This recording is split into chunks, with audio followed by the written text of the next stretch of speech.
From Scotland, Claire Denster versus Sabri Brunet of France.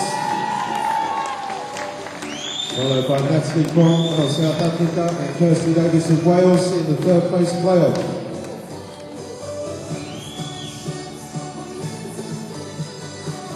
Next into the arena in the seniors final, we welcome Steve Woodger of England versus Kev Seaman of England.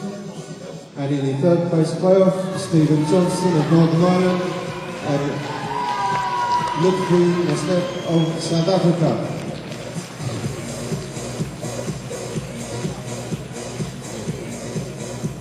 Moving on to the under 23 individual finalists. Will you please welcome into the arena from Scotland, Liam Dunster, and from England, John McAllister. And in the third place playoff, Ross Carney of Scotland and Craig Lakin of England.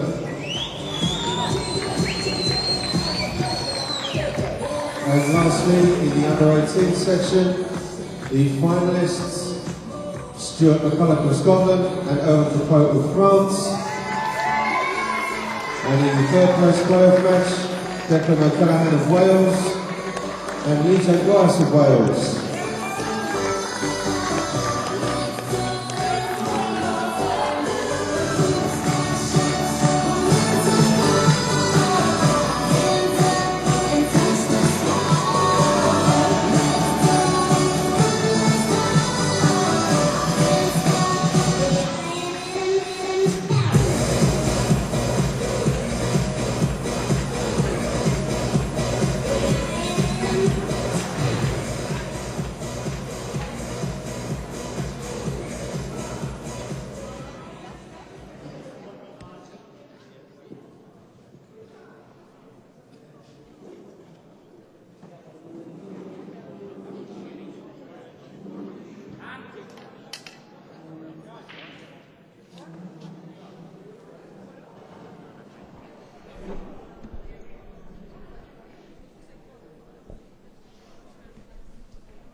Welcome to the final of the men's singles event. I've joined Pete in the commentary box. This is Andy MacDonald. Should be an exciting final. Both players playing for their first world title, so plenty of pressure. I think Jimmy Carney possibly goes into it as slight favourite. But Gavin Phillips has played really well all the way through the event. Very, very steady, solid player. He'll be disappointed with his first break-off though, giving Jimmy Carney a really good open chance on the Reds in this first frame.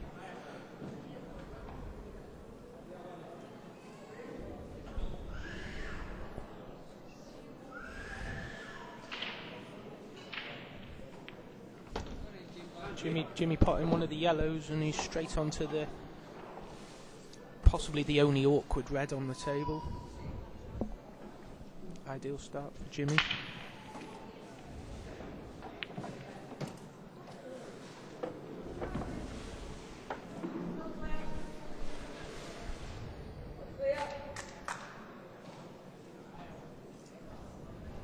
Jimmy getting rid of the two reds at the bottom of the table, working his way up to the top.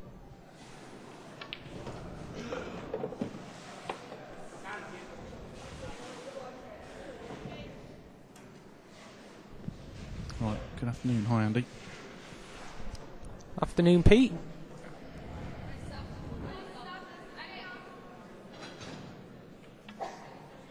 Best of 21 in this final. Much increased race from the year Jason Shaw won it. Yeah, I think they've worked with the format a bit, listened to the players and what they'd like from the singles event, and it was first to 8 in the early rounds, and then first to 9s. In the quarter-final it was first to 9, semi-final first to 10, and final first to 11.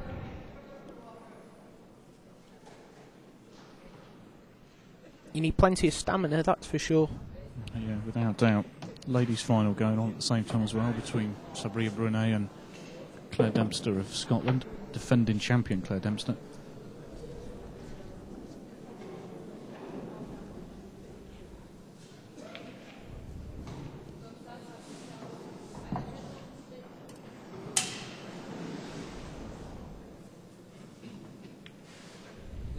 It's actually based in Wales, Claire.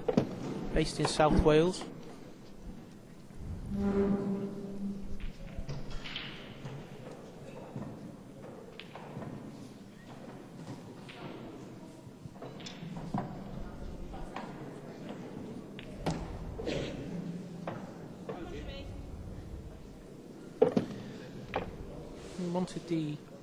Wanted the cue ball to come a bit further for the black in the middle. Cue ball's going to be running around the table a little bit here. He's still playing it in the middle.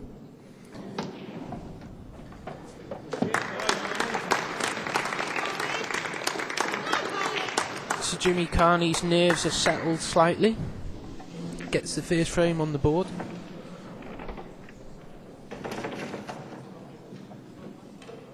And that one was effectively against the serve. It was off Gavin's break.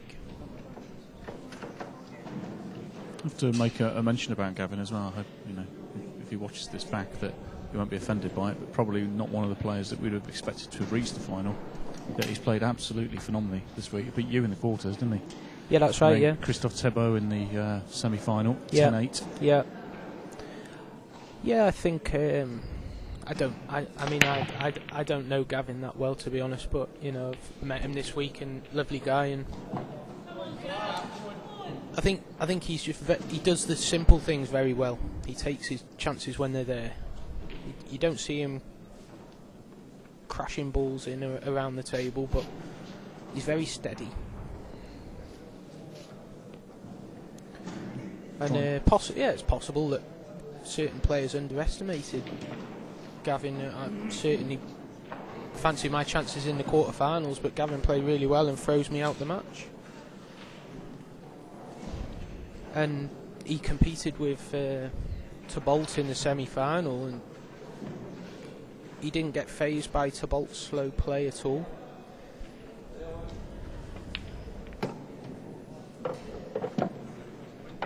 Dry break for Jimmy this time, so Gavin could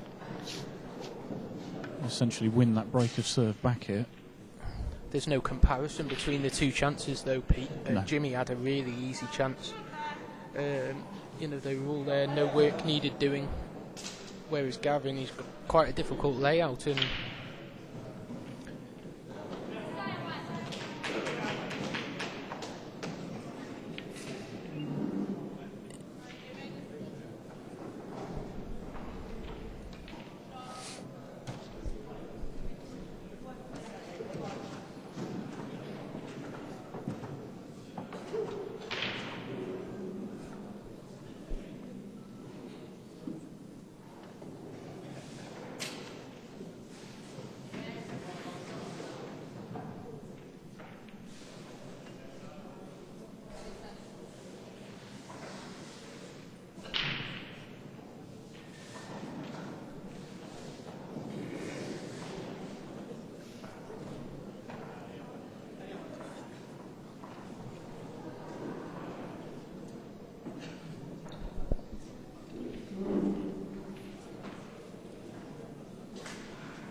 incredibly, Jimmy went through the gap there between red and yellow. Just trying to cannon that yellow out. It's only bad ball.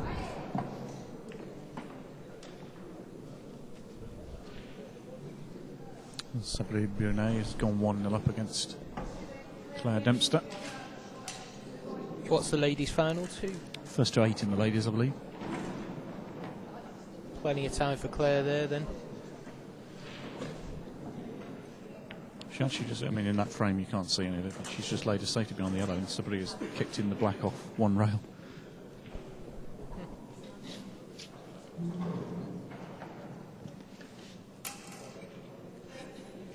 Referees for these two finals, both from Scotland actually. John Reid in the men's and Yvonne Ewing in the ladies.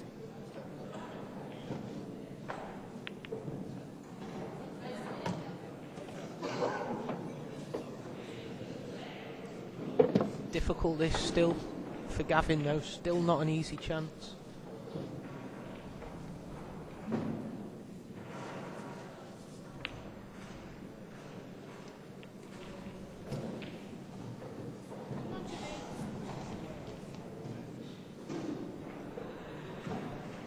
It was quite a sensible shot to draw the cue ball back onto this top rail, but unfortunately for Gavin, the red that he played out has gone safe on the other side cushion.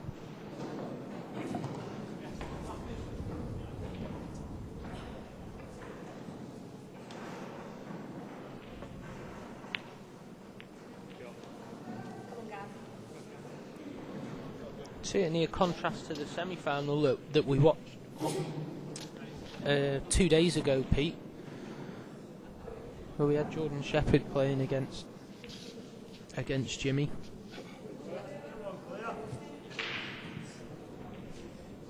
Well, that lad is just crazy. Just goes for absolutely everything, does Jordan? Yeah. He's not a well boy.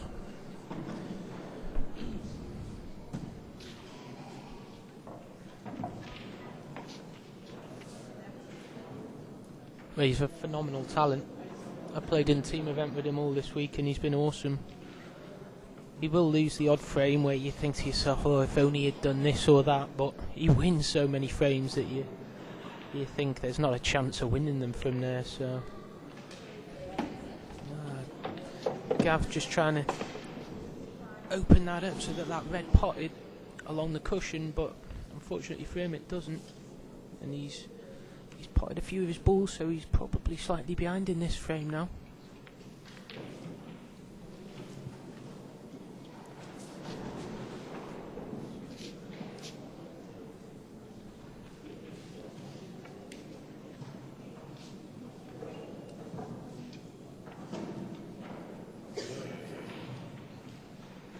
Interesting that in this men's and ladies final, one of the players in each of the finals will also be playing in the team final later on. Jimmy, of course, representing England, and Sabria Brunet representing France in the ladies team final.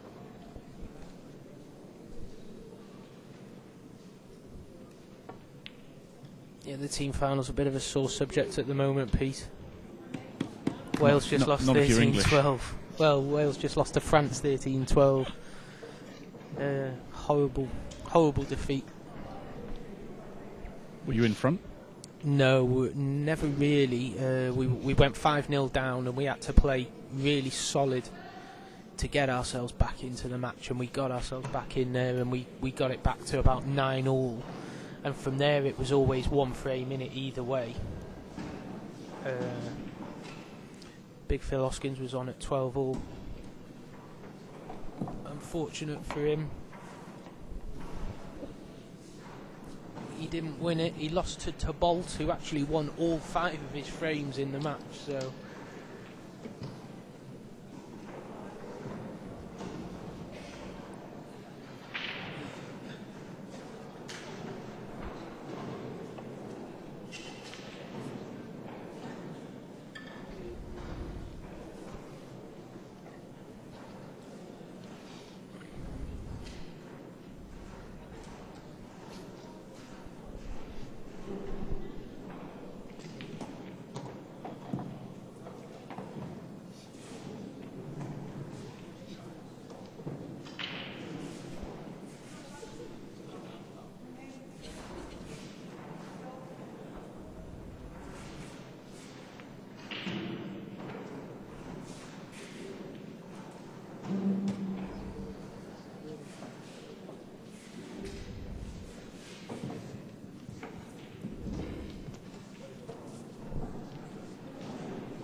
think they may well have someone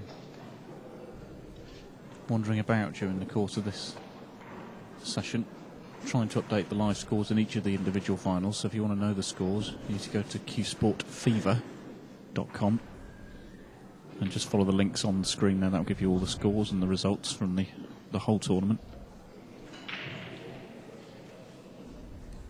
Are the players on the clock in this match, Pete, do you know? Not that I'm aware, no. So see that the match has got its own referee. I wonder why it isn't on the clock. Because if you look at the Blackball rules, it does clearly say that if there's a referee there, then then the match is timed.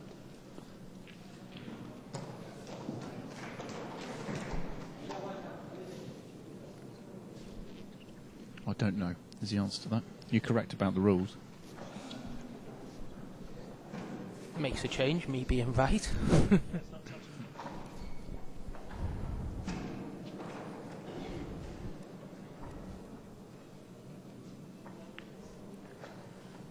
Wow, how close to going in off there.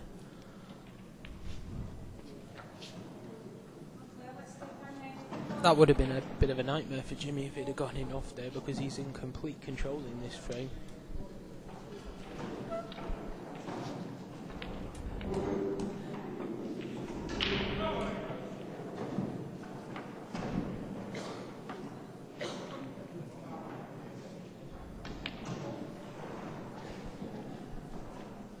Gavin's just managed to get his red inside, so it does actually pop.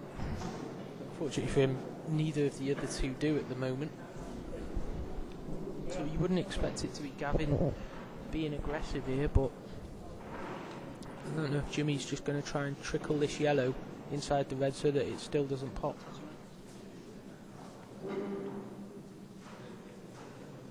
That's what he's done, and the red doesn't go now. I think sometimes you get these situations, Pete, where you almost know who's going to win the frame, but it can take a while for it to happen.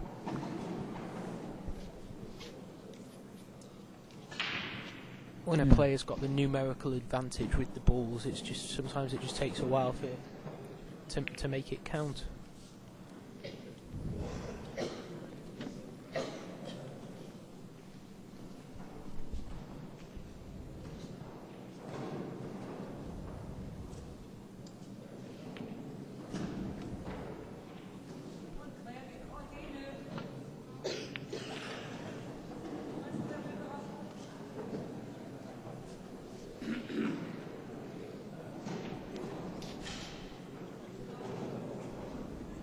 John Reed just come around to check to see if it was touching ball. Didn't hear him call it.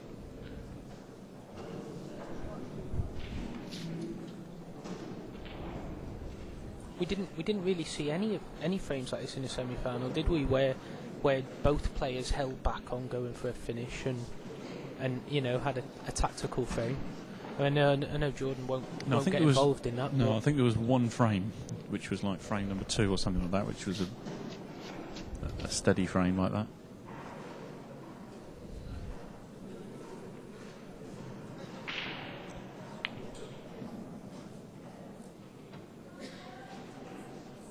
That's not a bad shot.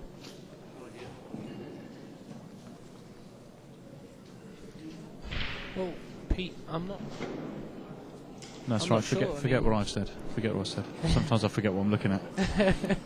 I actually completely I was just forgot. about to say, I'm not sure what you're looking at. No, I completely forgot that Gavin was actually on red. Yeah. I saw the end of the shot. Yeah. So Jimmy's got the yellows here. Really, it's only the black that there's any way, you know, any danger of not being able to pot it. Finished low, high on it as we're looking. Then you can drop it in the middle, the black as It's well. a little bit negative though, isn't it? Jimmy had to finish then.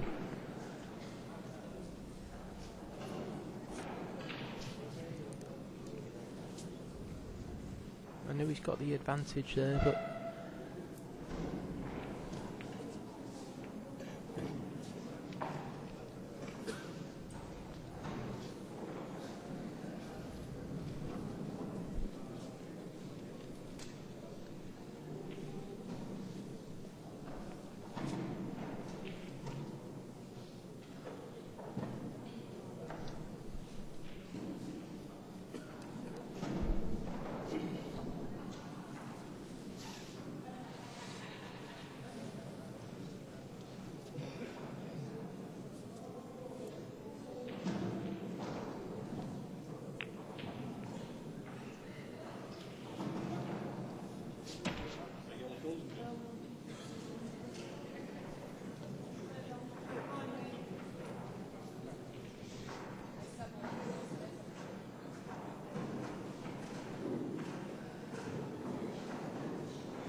don't expect it will be, but if every frame's like this one, Pete, then it's going to be a long match.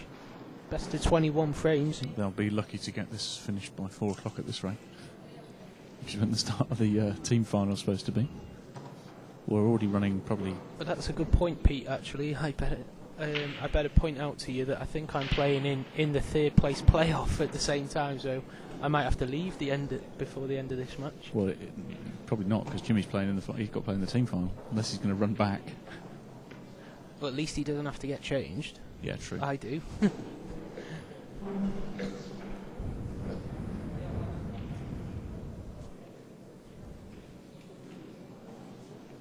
I didn't even realise there was a third place playoff, and someone just mentioned it to me about 20 minutes ago before I came up here. Oh, right. I thought that our work was over. It's quite a hard match to take part in, the third place playoff. It's not the match you want to be playing in, is it? Bronze medal at stake. Yeah.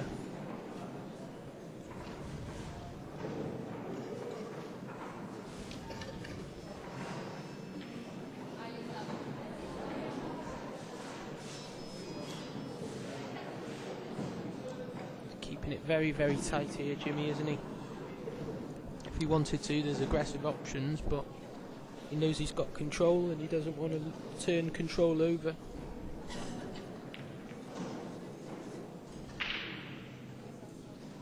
Well, that time I think he actually did play the aggressive option, didn't he? He tried to pop the yellow over the pocket.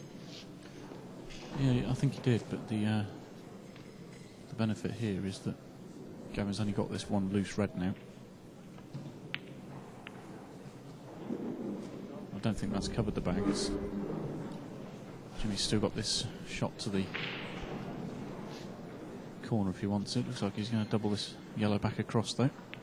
Or just nudge it into the centre of the table.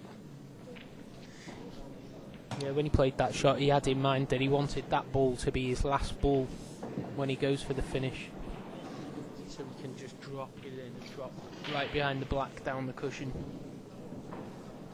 But there's still work to be done yet before he gets to that point. Well, now with Gavin covering the top left pocket, the finish isn't as easy now as it was sort of 2-3 shots ago. I think what will happen now is you'll see that Jimmy will just keep waiting now for the 2 shots and the free ball. Whereas before he could have gone for the finish and took it out. Now he'll have to get the free ball. I don't see him trying to take any skill shots on.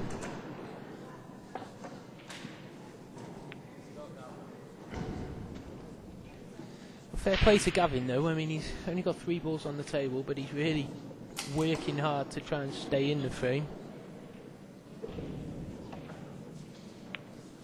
Sabrina Bruno's gone 2-0 up against Claire Dempster in the ladies' final.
Tried an aggressive shot there, but it didn't work. It could have been worse for him.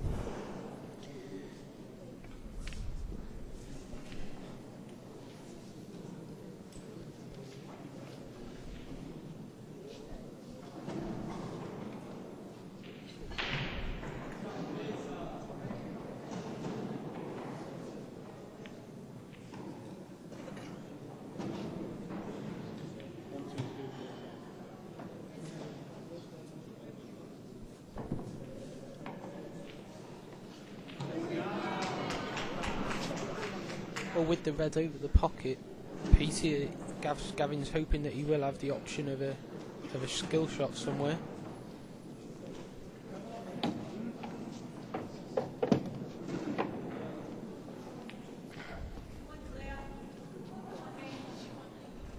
So the red dropped in, but it's been replaced.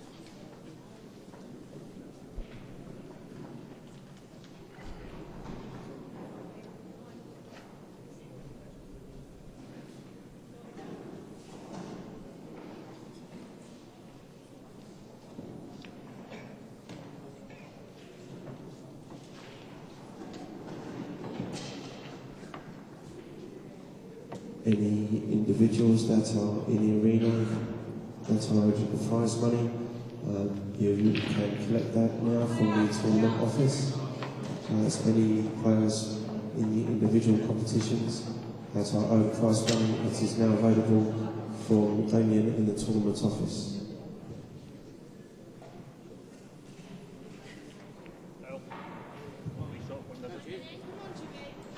Pour les joueurs qui ont une récompense, 2 shots, that's what he's been working towards. Yeah, that's what he's been waiting for. Pour le récupérer auprès de moi, sauf ceux qui sont en jeu, bien entendu. You would hope that this is frame over now, from Jimmy's point of view and from the neutral's point of view. This frame's gone on for a long time. I think we're ready to see a new frame. Yeah, long enough this one. See a break off.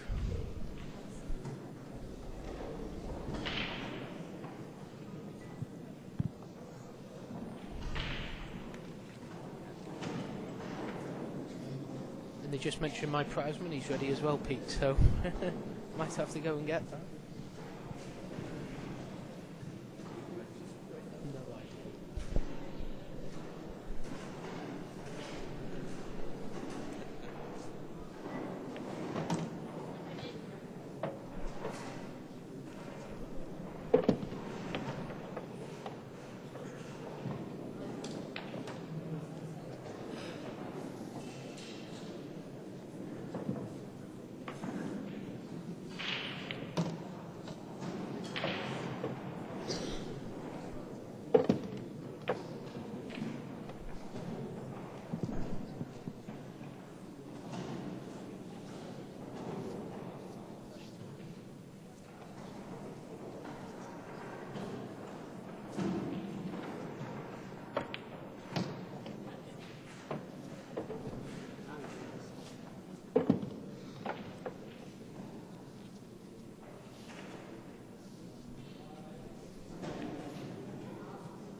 Lee Joe, stop sitting on the table, please.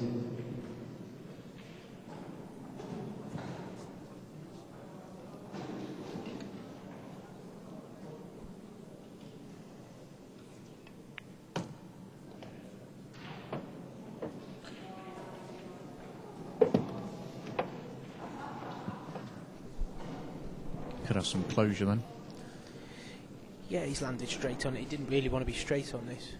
But what he wants to do is come down the bottom of the table and play the yellow that's over the pocket with the red by it now, or the shot after this one.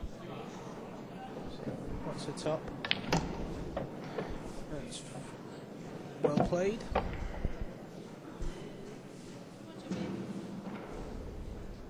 So just looking at the angle that he wants. It's a lot easier to get on the black off the yellow that's over the bottom left here than it is over the one over the bottom right, so...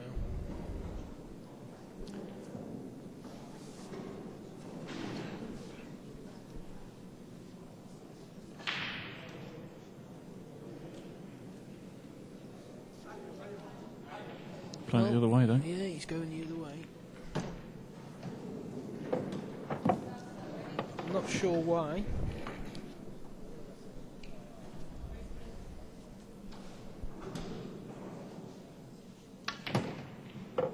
I think there's more room in that pocket than we thought there was for that yellow. Going to screw back off 2 cushions, leave this black to the top right corner. Jimmy Carney will see himself go 2 frames in front.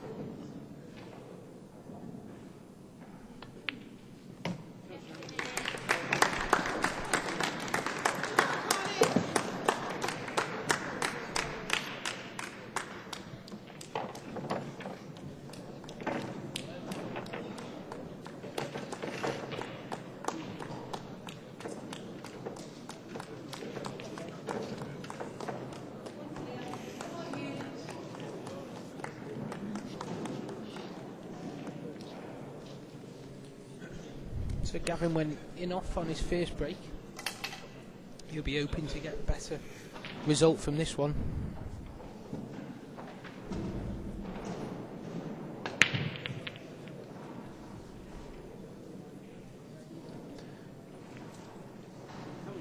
Well, he's dry break and he's left a good chance on for Jimmy here.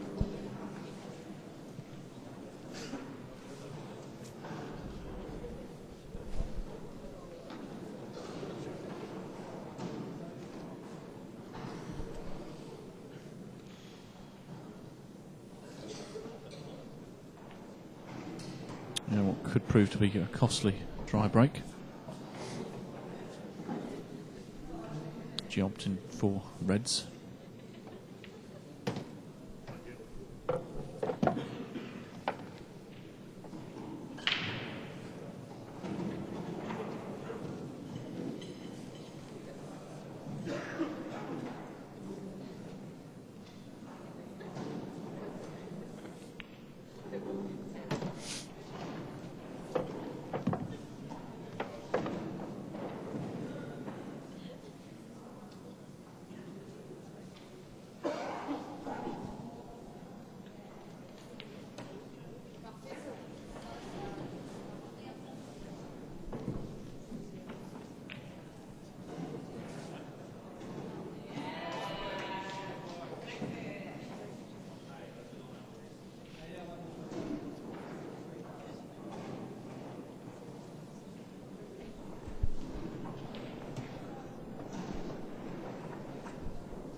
Sabria Brunei's won the third frame over there as well.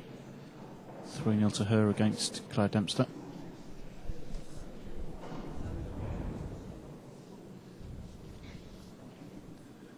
This is the key shot in this frame. Jimmy's looking at what angle he wants to leave on his last red.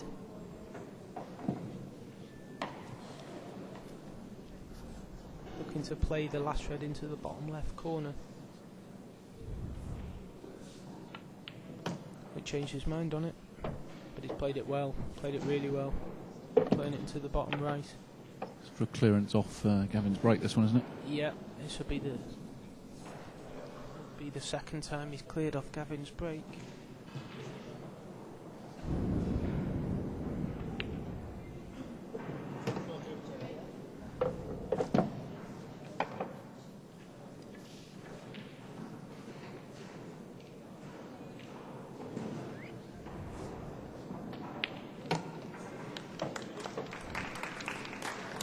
So 3-0 in both finals at the moment.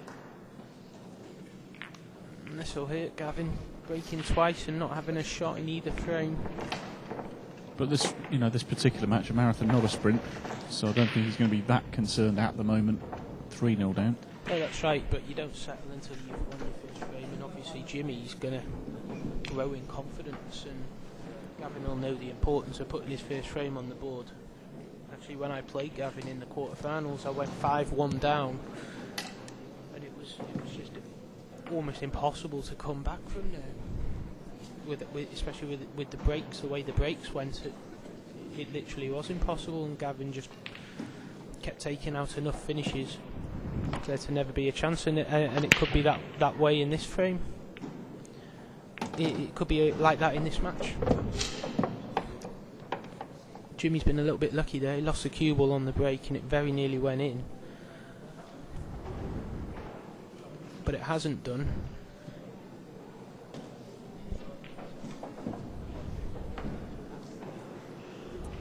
A chance for Jimmy, but it's not that easy. Quite a tough first shot. He's got to play the red into the bottom left, but he's got to play it slow. Never nice when you're just playing these across the table slow.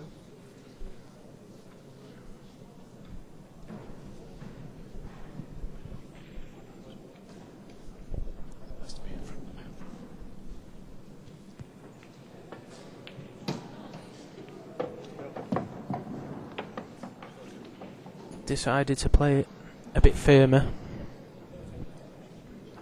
and cannon into one of the yellows. He'll have to get the finish now because obviously all the yellows are open as well.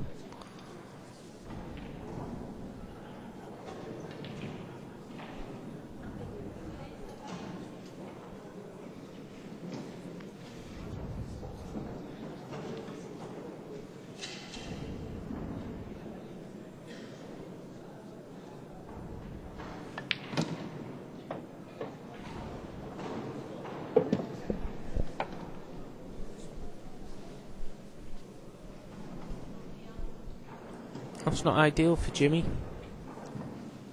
I think possibly the top of the two reds that are on the cushion, maybe the top one does pop, but he can't really hold for the other one. Jimmy's just looking there to see what sort of angle he could leave himself on the red that's on the cushion. So he's looking to play this shot as slow as he can. Leave his next shot possible.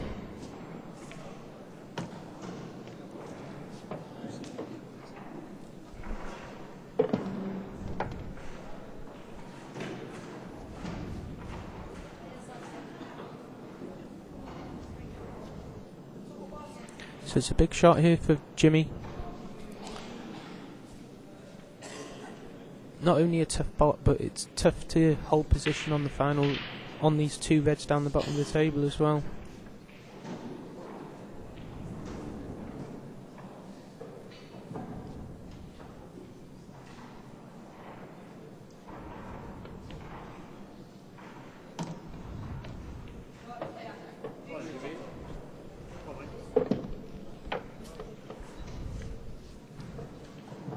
Played it well and it's come out quite good for him.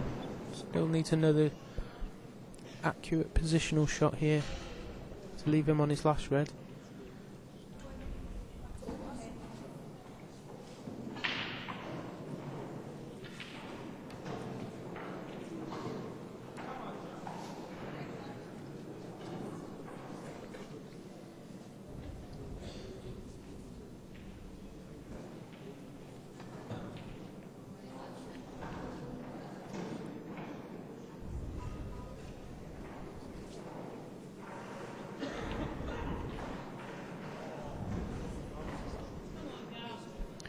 So first real chance for Gavin in this match.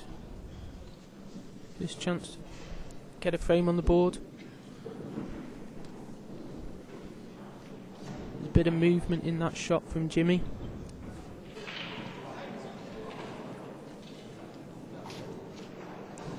Just a sign of nerves. He'll know that even though he's 3-0 up, there's a long way to go in this match.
Or Gavin will be really disappointed with that.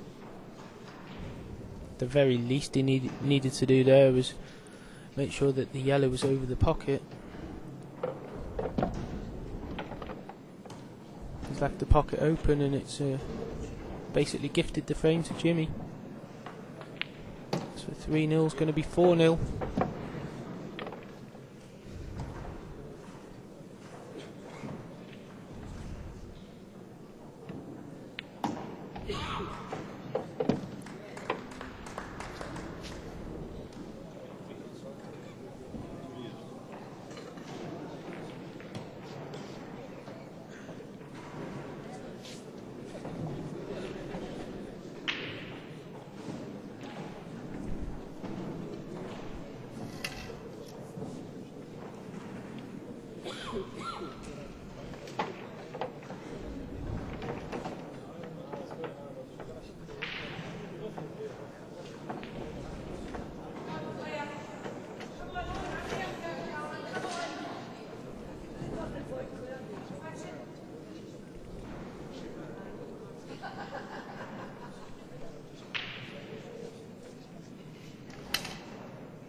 That's a much better break from Gavin, but unbelievably nothing's gone in. Just keeps turning the table over on his break.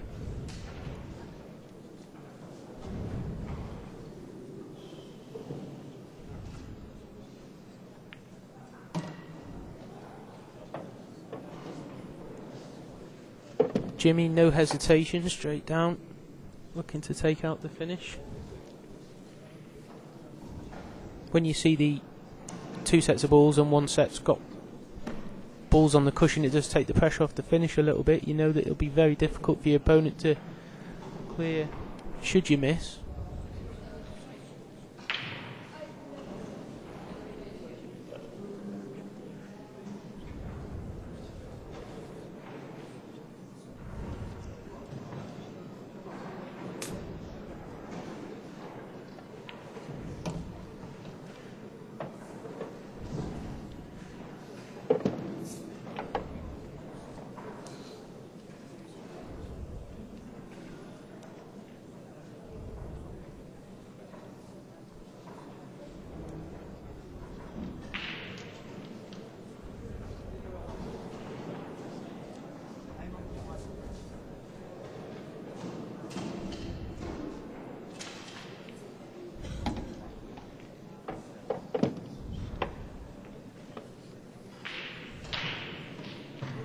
Jimmy getting a little nudge there as well. Things just going his way in this final.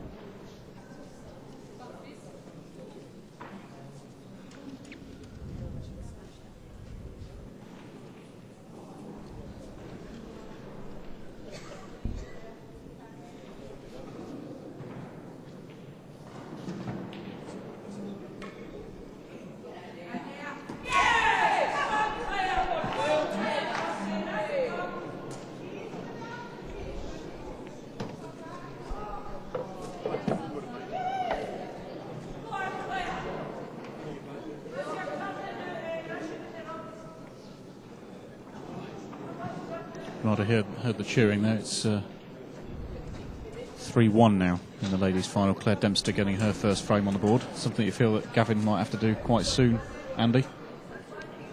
Yeah, the longer it goes without him getting a frame on the board, the harder it's going to be.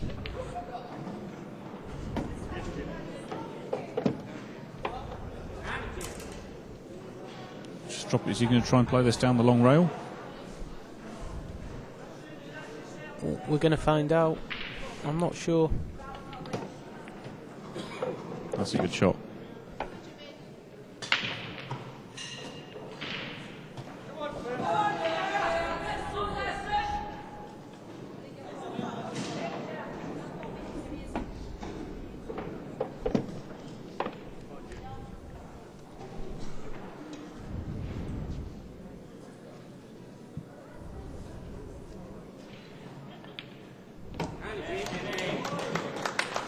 Nice black from Jimmy. Oh, very nice black. 5-0 then.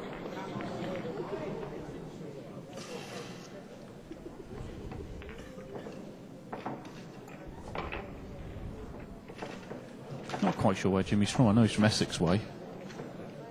Yeah, I think it's Basildon area. Basildon, Yeah. yeah.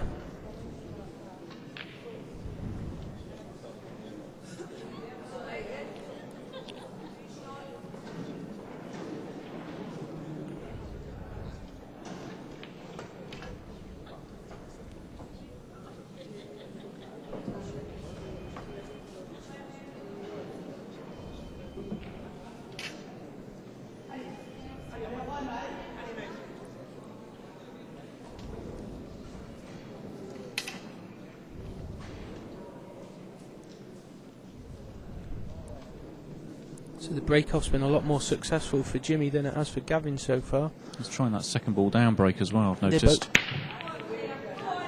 Yeah, they've both been using it, but Jimmy seems to be hitting it better when he's hitting it.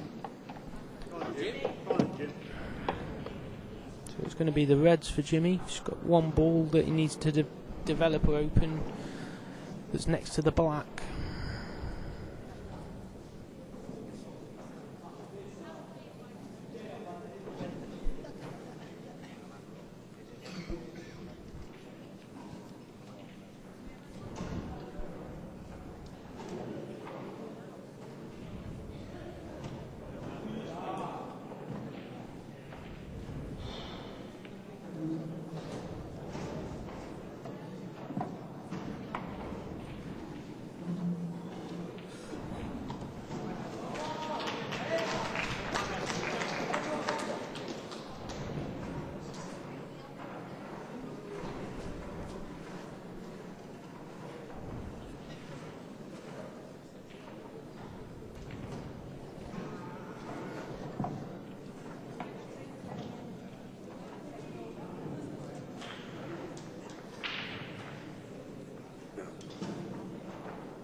As a player on this thing, you know you've got one tricky ball. Is it something you're trying to think of, move that sooner rather than later, or just literally as the pattern progresses? Well, yeah, definitely.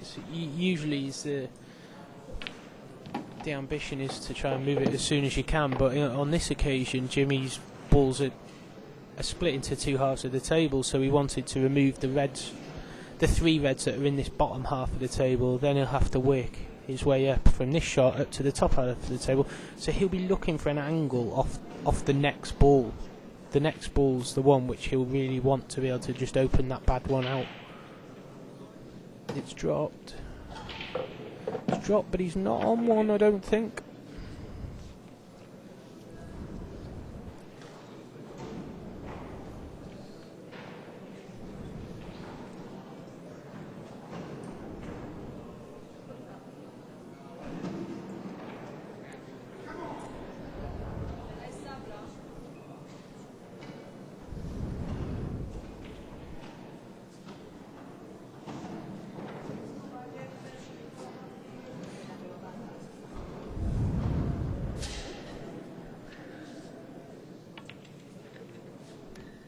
He took the chance. He had to play it with a bit of swerve, I think. Still tried to develop his one bad ball. So it's a chance for Gavin. You can see the yellows aren't that easy, but Gavin will just be glad that he's got a visit here. Really needs to try and make the most of it. It's going to be a pressure shot, playing the ball down the rail.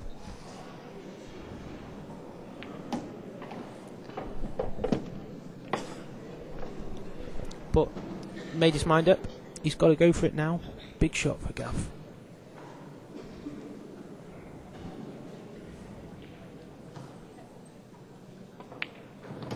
Played it well. Nice cueing. There was a bit of pressure on that shot.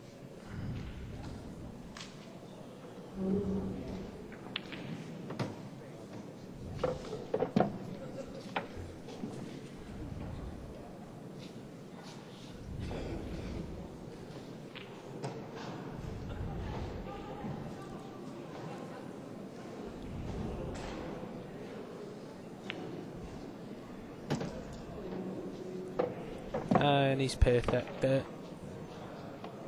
Draw the cue ball back.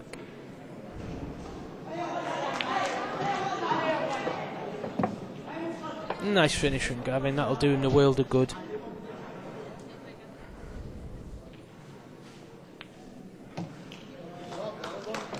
So he's off and running.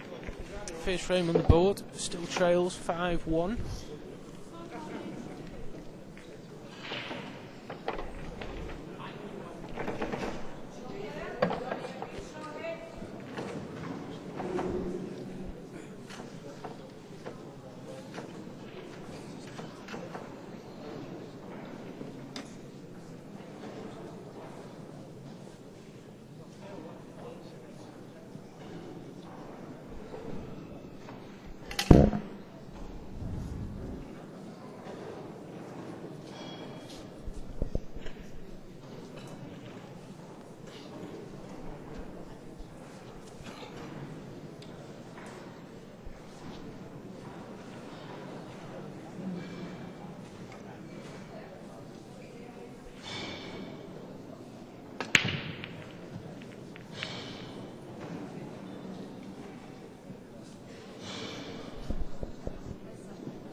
Bit more positive there from Jimmy. He has landed on the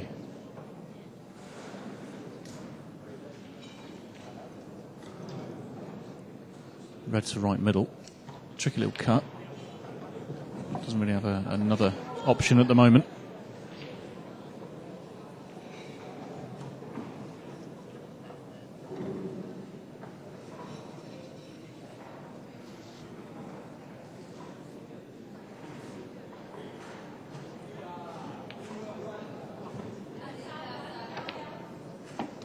He's played the shot very well.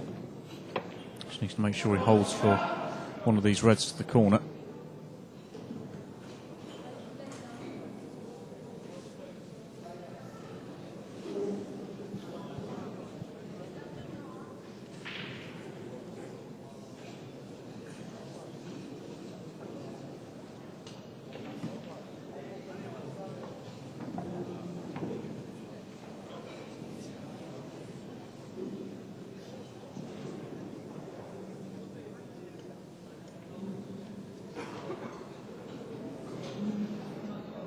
now looking at the plant to the corner, because he's not landed on the one that I think he was playing for, which was the one closest to the bottom right hand pocket.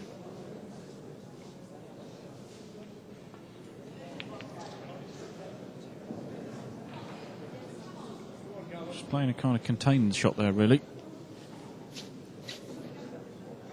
All Gavin's balls on this left hand side apart from the one.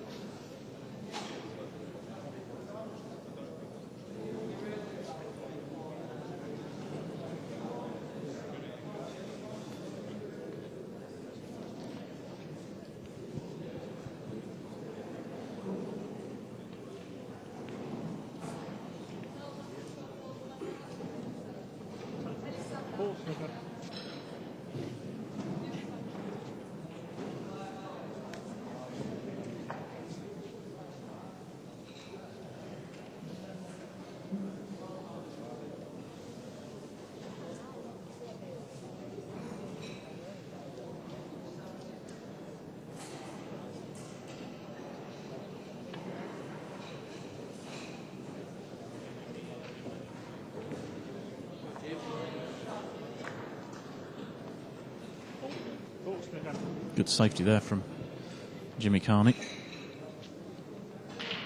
Dropping those cue ball right in behind that cluster of 3 reds. It does give Jimmy a little bit of room to work with in terms of getting a snooker from Gavin. With so many yellow balls to hit, though, it was inevitable that Gavin was going to be able to escape from the snooker. It was just what he was going to be able to do damage limitation-wise in terms of giving Jimmy the opportunity here.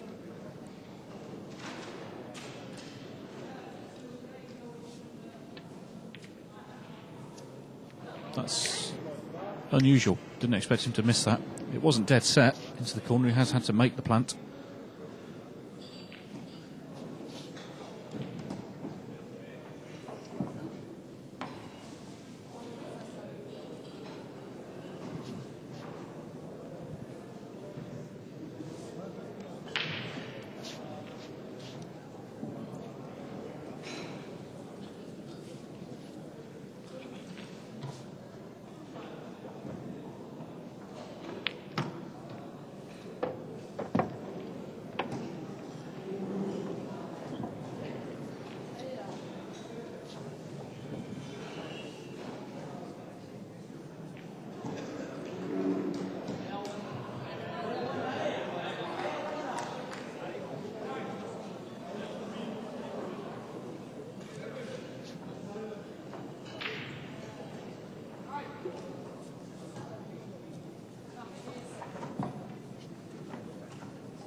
Sabria Brunet wins another frame in the ladies' final, now leading 4-1.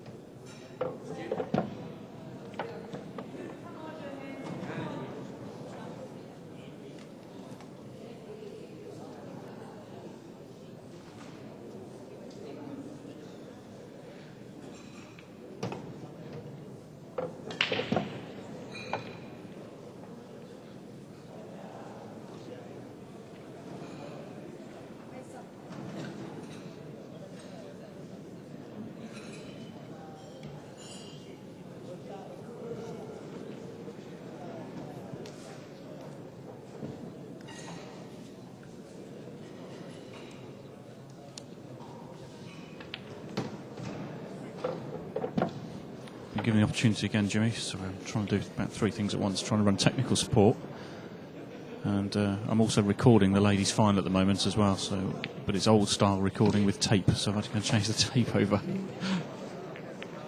As Jimmy does get that lead back to 5 frames, 6-1 then. A little bit of work to do. I know Gavin's son is watching. He's obviously still positive, fancies that his dad can still lift this world title. And as I said early doors, it is, you know, more of a marathon than a sprint in these finals this time. First to 11, it's a long race. It really needs to start clawing a couple back now. Don't want to leave it too late.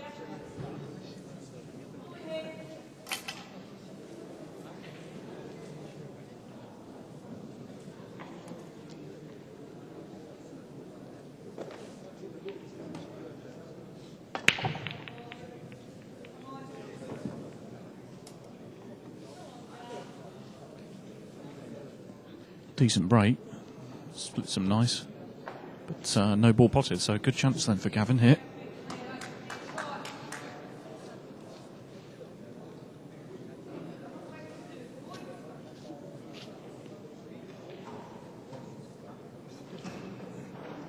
I think personally I might opt for yellows here, simply because of the where the black is situated, with the red just to the left hand side of the black. Might be easier to drop on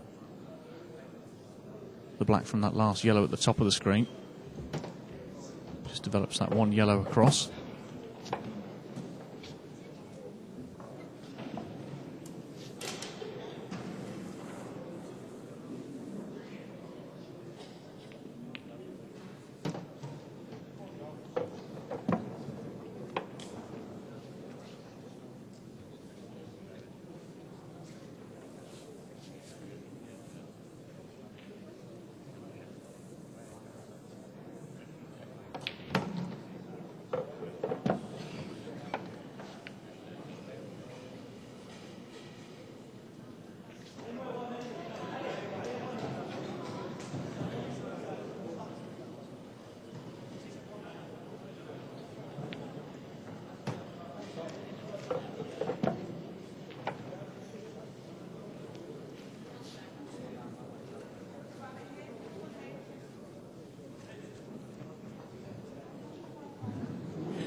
Yellows was the right choice then. Gavin has taken these out very well here. These two yellows just need to screw across from the left hand one to the right hand one, play it into the same corner bag,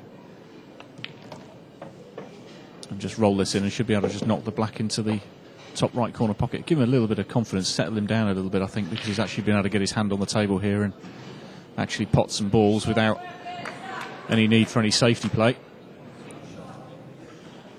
Far enough. Whatever you...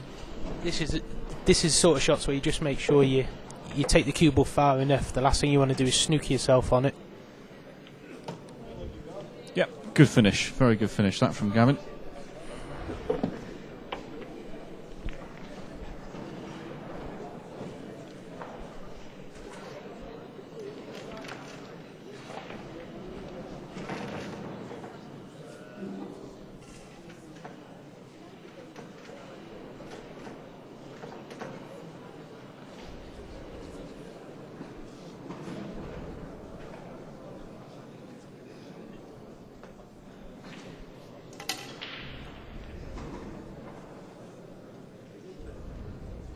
See if I can get some other scores from around the room in a moment. Have to get Rick, the guy that's running the top table, to go on a mission. I thought they were doing live scoring though, like they did during the quarterfinals. Yeah, because he has like a tablet thing, doesn't he? He goes around and updates the scores, but it doesn't seem like that's happening.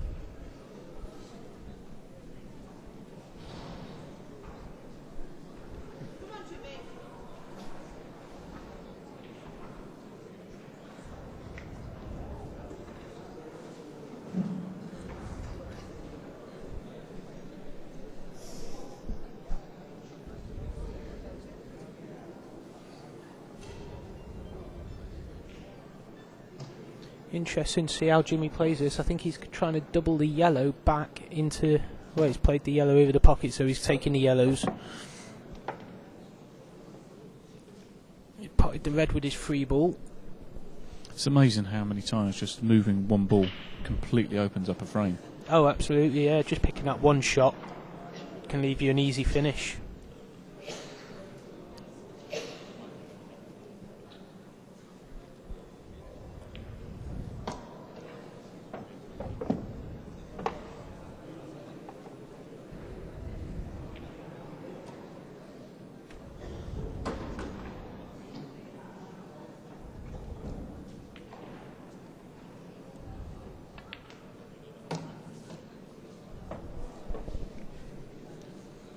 growing in confidence, Jimmy, though. He's got a good tempo around the table at the minute. He's certainly been playing very, very solid this week, right from day one.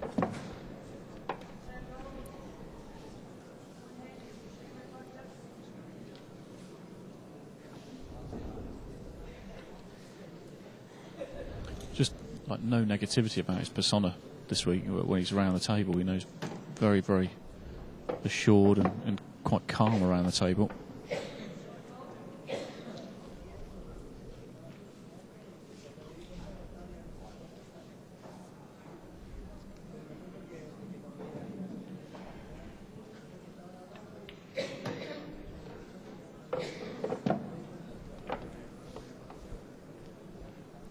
Black obviously passes into the left middle, does it? Oh, it won't matter. You can play this into the corner, can't he? The black into the left corner. I think he'd just draw the cue ball back over slightly, leave a little bit of an angle on the one in the middle. And then he will play the black into the bottom left corner. Oh.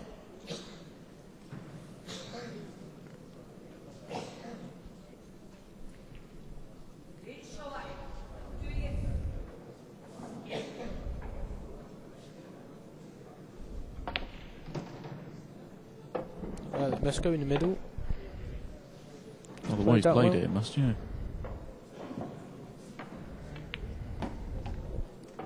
Sometimes it's a bit deceiving from where you sit. It looks like the red covers it, but it obviously just flies in the middle pocket.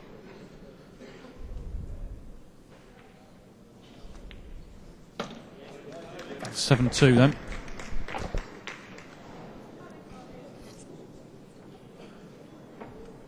Jimmy Carney, have to say, in control at the minute, Andy.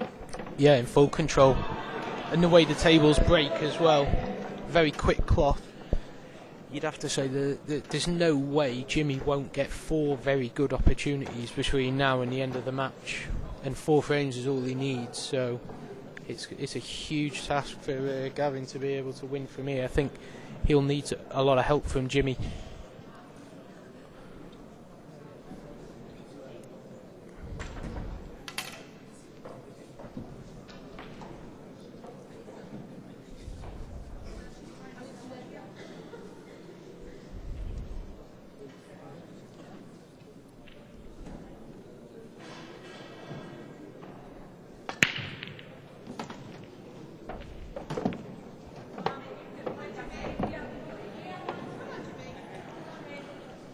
The yellow stayed over the top left corner, and that will be his first ball, I expect.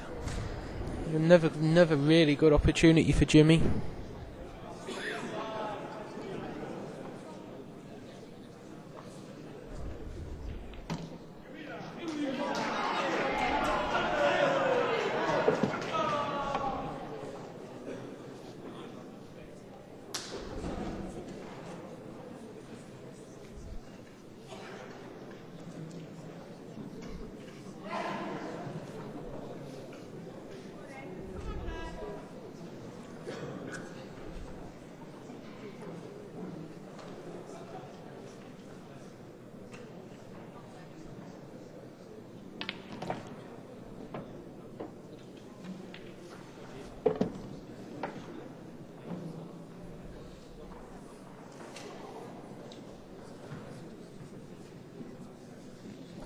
Jimmy having a look at the 2 yellows into the bottom left corner here, seeing if one passes the other.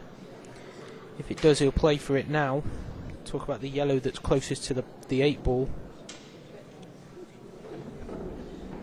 Jimmy'd like to play on that now. If he can get straight on it here, it's pretty much a frame winner. Just overrun it slightly.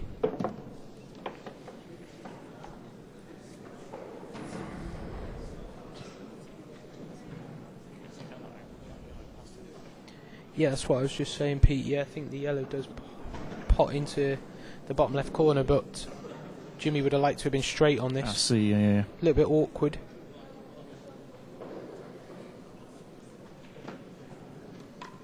If he was straight on it, I think it's pretty much a gimme, but Jimmy's not going to take any chances. Decides to turn down the shot. Being 7-2 up as well, he can afford to. Doesn't need to force the game. Yeah, last thing he wants to do is gift Gav. Obviously, with the way the cue ball was going there, it was going near the 8 ball and there was a danger of potting it. And the last thing he wants to do is give Gavin any cheap frames. Yeah. Let him back into the match.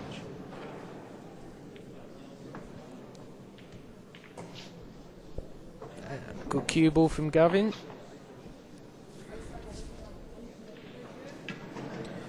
But it's another chance. If Jimmy can knock in this long one, it should be a frame winner.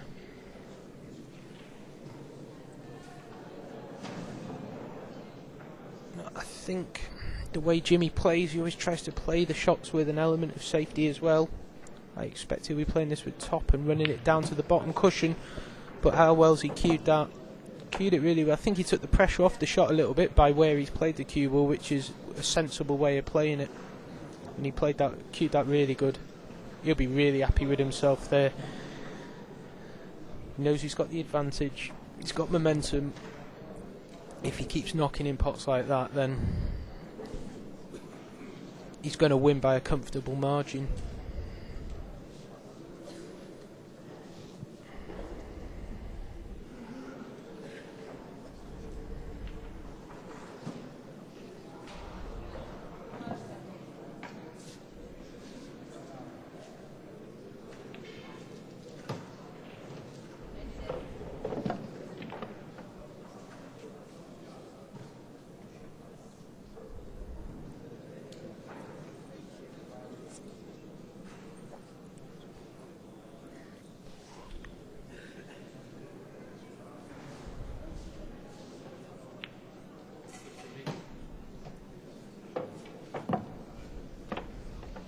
So just the one straight yellow.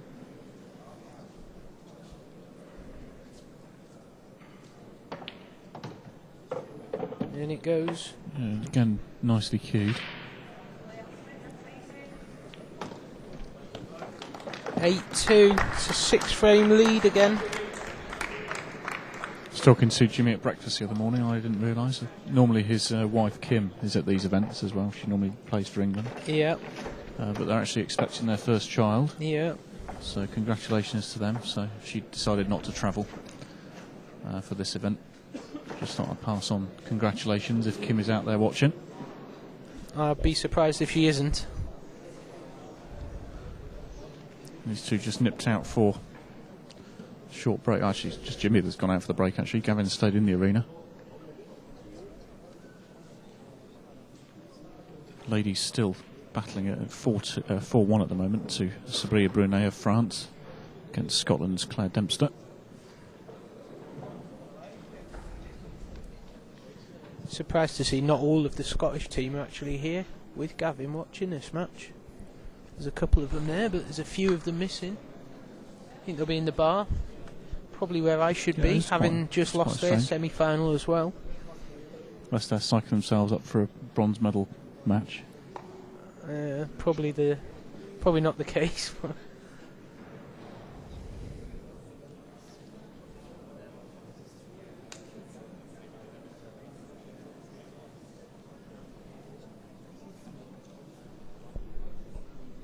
What's the score in the ladies, Pete? 4-1 at the moment to Sabria Brunet.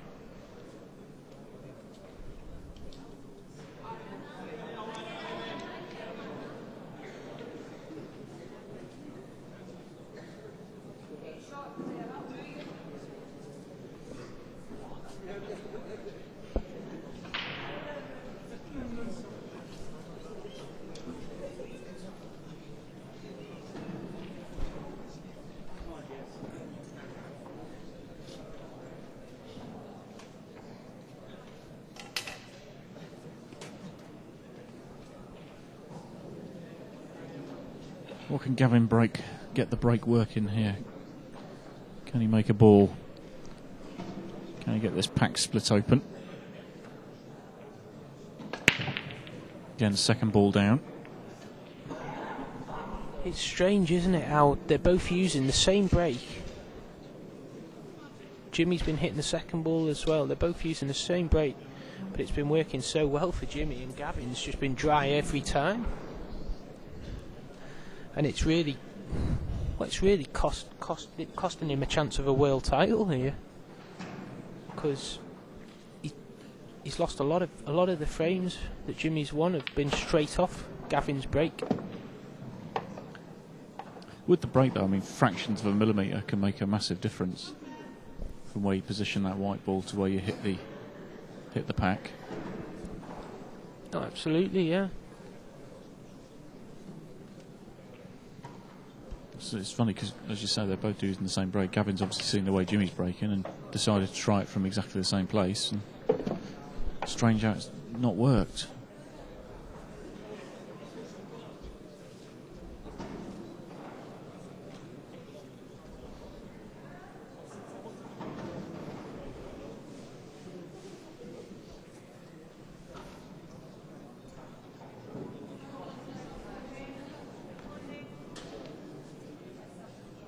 Another big opportunity here then for the Englishman.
There's actually not as many people staying around for this final as I thought there might be, to be honest. All the Moroccans have come across to watch this final, which is nice. Well, there's quite a lot of finals Yeah, all being true, played yeah. at the same time, Yeah, isn't and there's there? also the third, fourth place playoffs as well. So gatherings all over the over the room. But there's probably over 100 people watching this final.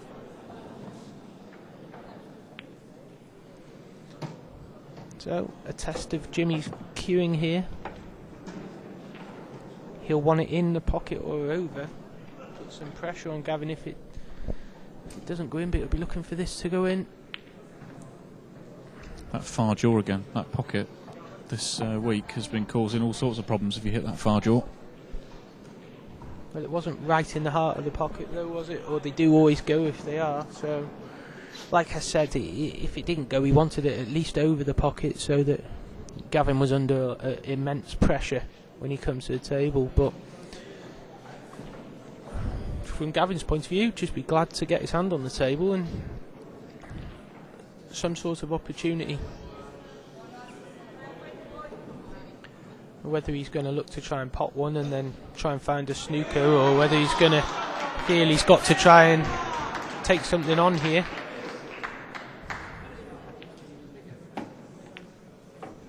Wow, it's a good shot. It's a good shot from Gavin. Nice shot to Gonna need a couple more. develop that ball.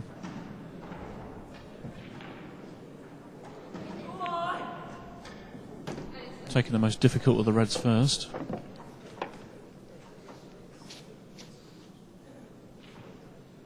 As Sabria Brunet is about to go 5-1 in front here.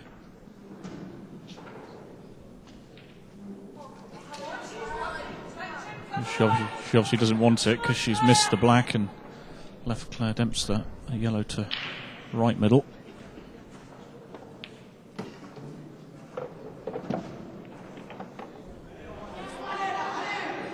Be a little bit disappointed with moving that red closer towards that left-hand corner pocket.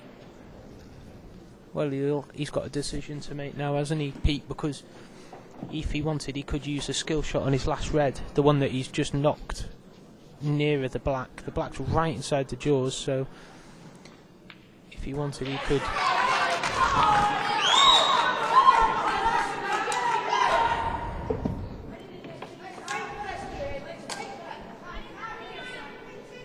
(4-2) in the ladies' final.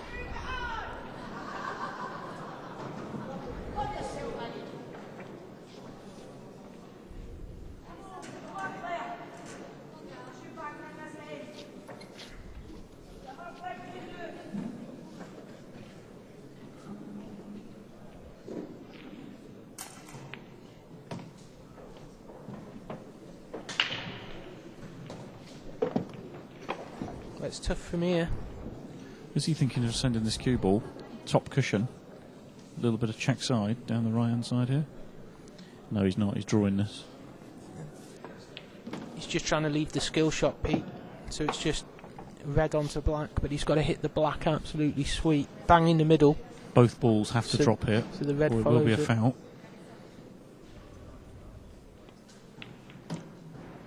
Oh, it's a great shot. Very good. Under the circumstances, that's a very good skill shot. A bit of pressure on that one.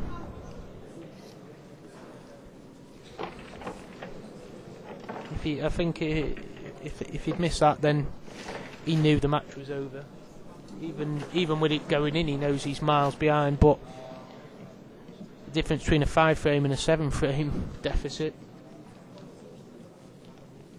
I think at the moment he just won't take one frame at a time and just see what can happen.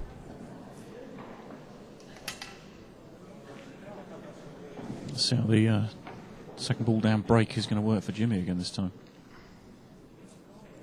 Has been working very nicely for him. The difference between how they, I've just noticed the difference between how they're both doing the second ball break. The Jimmy's putting the cue ball a little bit higher up the table and putting his hand flat on the table. Well, when Gavin's doing the second ball break, he's actually cueing it with his hand on the rail, so he's a bit further back. The cue ball's further back behind the bulk line, and I think that's seems to be what's the key difference between how they're both breaking at the moment. But for once, Jimmy's been dry.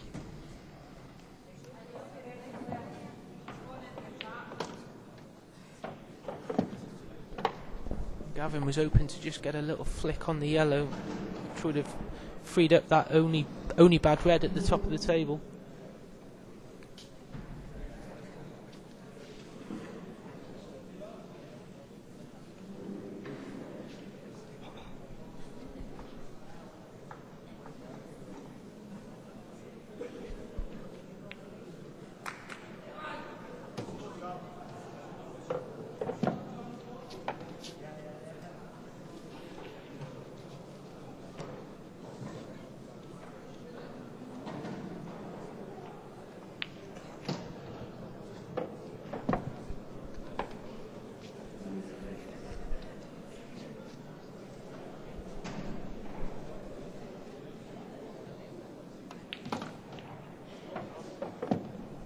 He's been unlucky there. Touch unfortunate with the yellow dropping in behind the red. Definitely. But it's kind of eggs in the basket already. He's got to keep going for it now. He's already given Jimmy the advantage in the frame if he was to try and look for any safety shot. So I think he'll just be looking at potting and leaving an angle to go back into that bad ball again. I'm surprised he's doing it this way round though, Pete. I thought he'd drop the one in the middle and then he'd have the angle on the one in the other middle.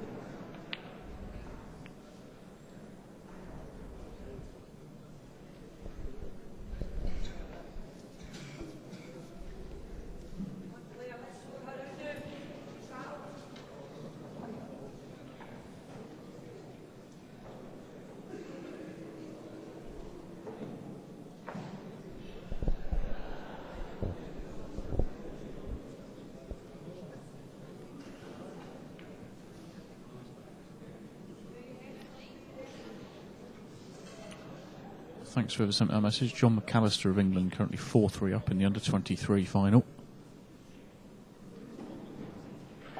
playing Scotland's Liam Dunster in that one.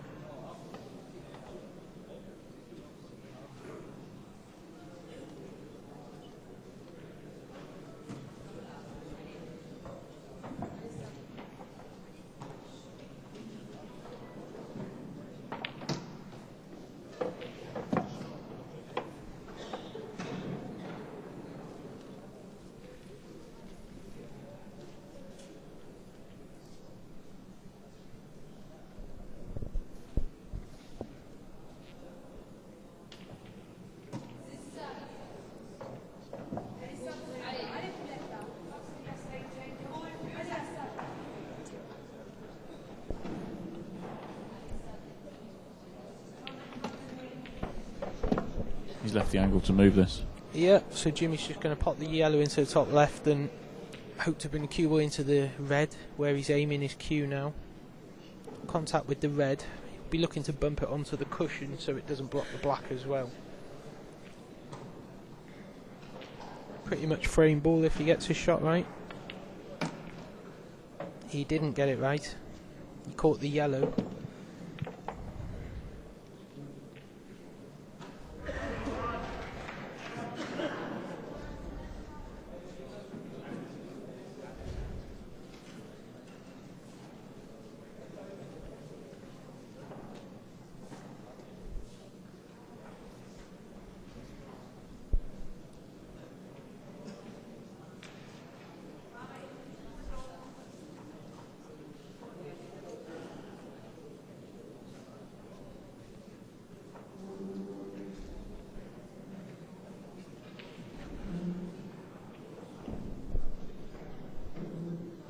What would you be playing from here, Andy, if you were faced with this situation yourself now? You can't see how close Jimmy is to the yellow that he's landed close, up against. So it looks like he's literally almost touching it, so he can't do anything with that. So He's not that in well there.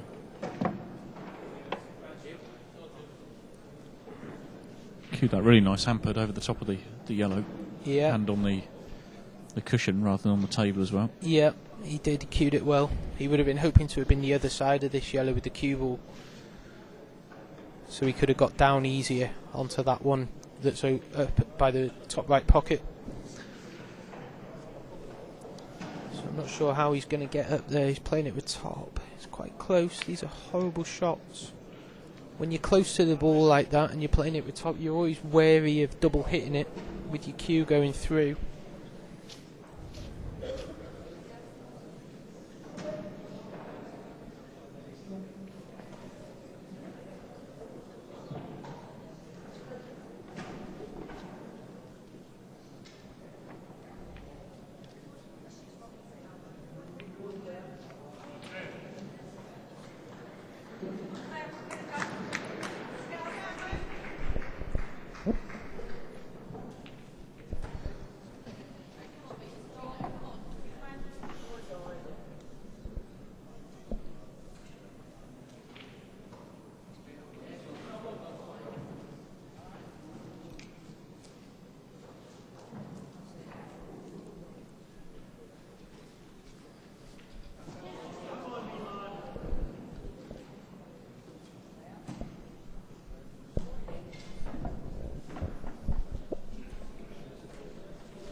Don't think Gavin's quite come far enough with the cue ball there. Need it to run another 6 inches and he'll have a nice angle to run down the table where it's landed. It's either straight or slightly going the wrong way. Looks like it might be dead straight.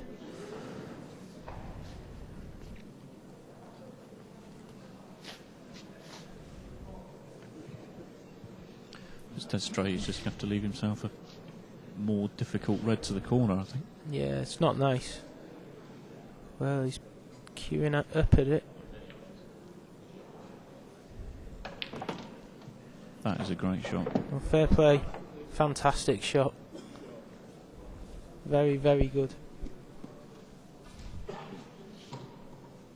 McHill in the building. Yeah, I was having a little wander with him before. He's up here for the Golden 8 ball as well. Actually, he played in that.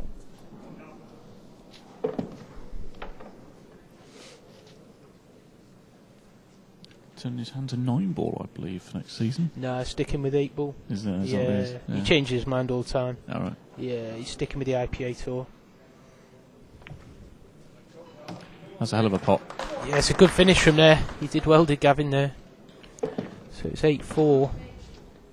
Every frame. He's just doing one at a time. Every frame's really going to help his cause. Claw his way back. He was 8-2. That's got 2 of them back.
Gavin's had enough of turning the table over to Jimmy with his second ball break, so he opted for the front ball break there, but hit it very, very softly.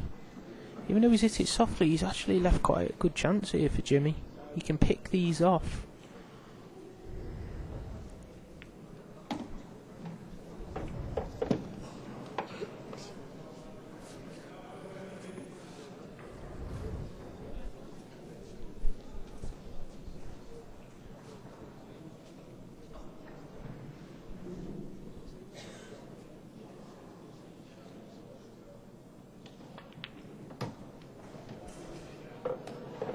Oh, nipped out there, Andy. What have I missed? Well, Gavin changed his break, Pete. Gavin went back to hitting the front ball, but he hit it very, very soft. I think he's had enough of turning the table over to Jimmy with leaving him easy chances. But unfortunately for Gavin, he still left him a really good chance. The key shot in this frame for Jimmy is getting straight on the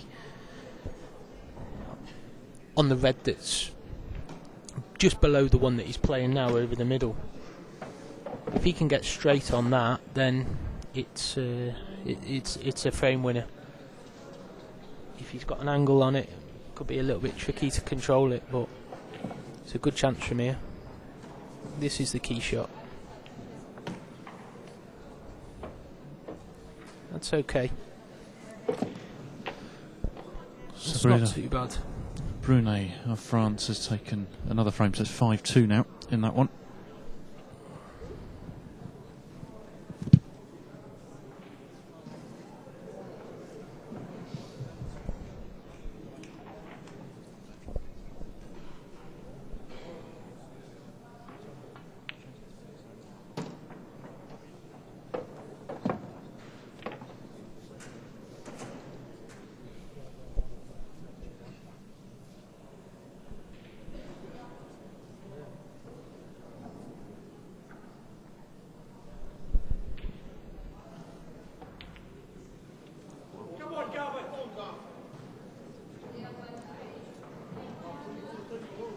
Well, big mistake from Jimmy there. It was a really good chance. Don't know if he just took his eye off the pot, but I tell you, there's a big difference between 8-2 and 8-5.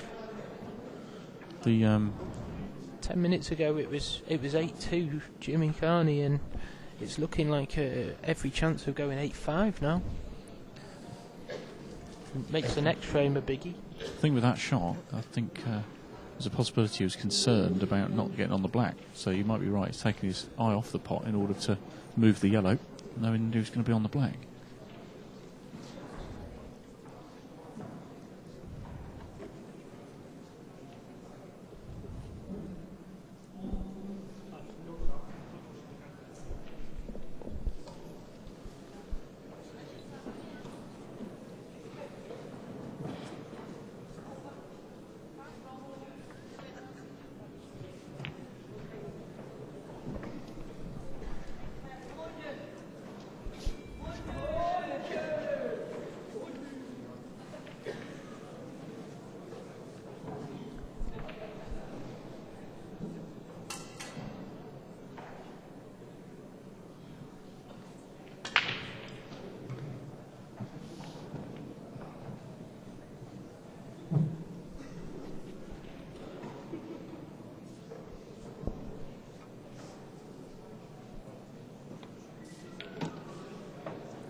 Gavin could play safe and take his time on this, but he's decided he's going to go after the finish. Trying to cannon his bad ball out here. Well, it was a risk he just didn't need to take, wasn't it? It's a frame that he should never ever have been letting Jimmy ever see his red again. Just keep snookering him.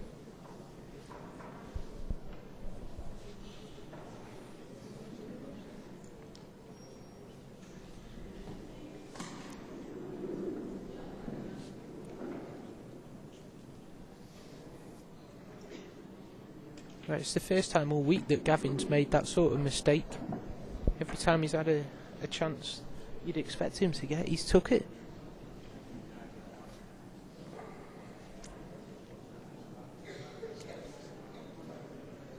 Massive frame in this match.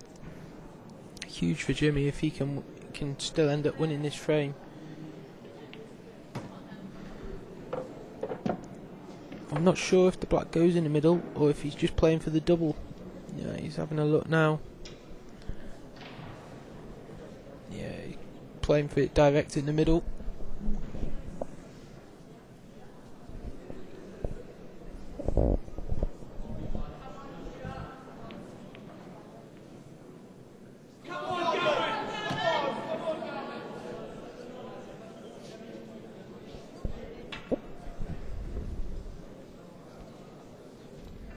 Well, the nerves are coming in, Pete. They are. First time.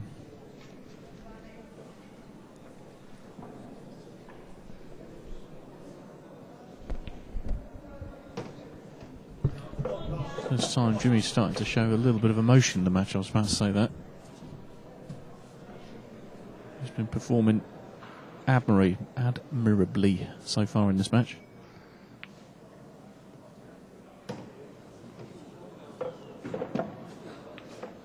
That one nearly stayed out as well.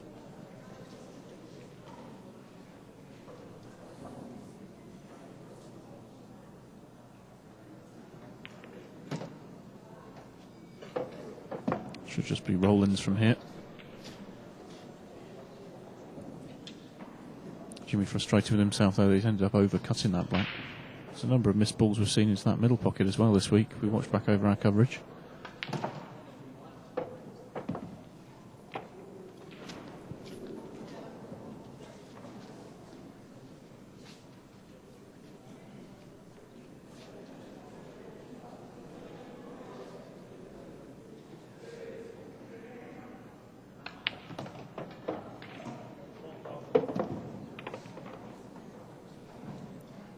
Almost dead straight on this yellow. Hardly has to do anything with the cue ball. Just screw it back just gently. Black to middle. And Gavin has closed the gap to within 3, so he's won 3 on a bounce.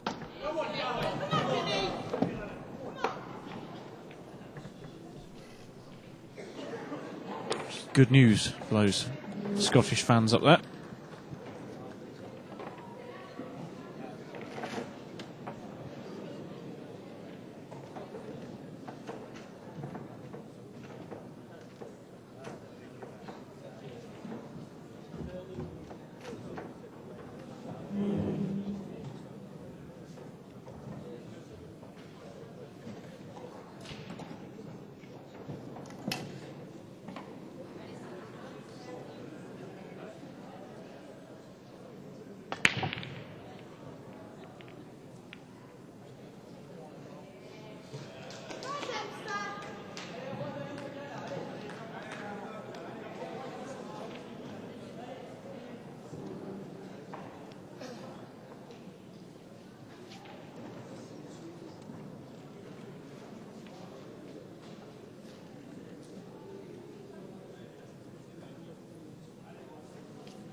Just one tricky red here at the bottom of the table.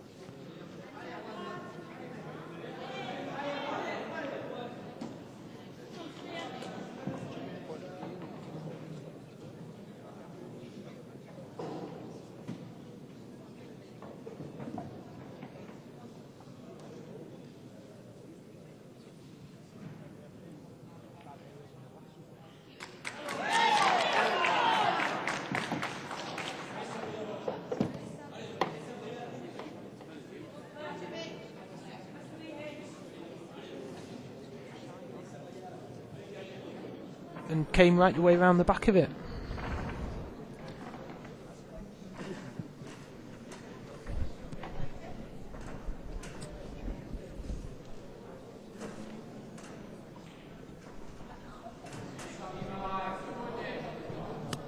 Claire Dempster's managed to pull another one back in the ladies' final, 5-3 over there. Now to Sabria Brunet.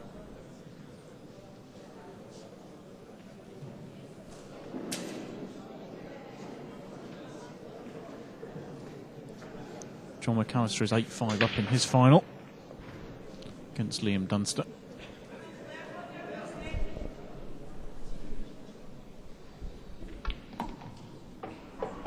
This is a great shot, but he's been unlucky.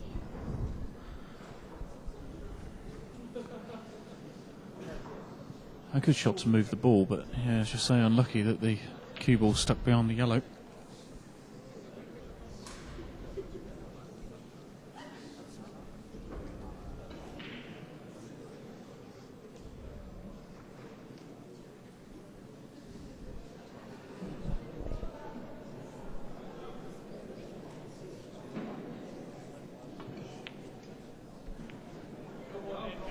He's made a good contact on it, but he's left them all here for Gavin. Another good chance. He can take this and make it 8-6. We've got a final on our hands, Pete. We have, if it goes 8-6, yeah. If we didn't have one already. Obviously Jimmy came steaming out the blocks, really.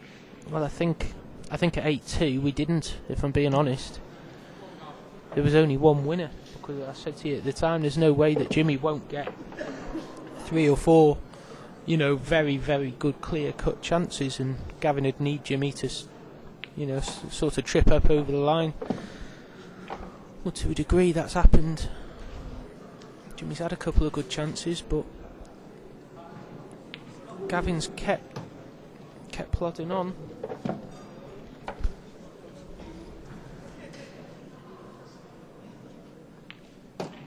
He's in perfect shape here now.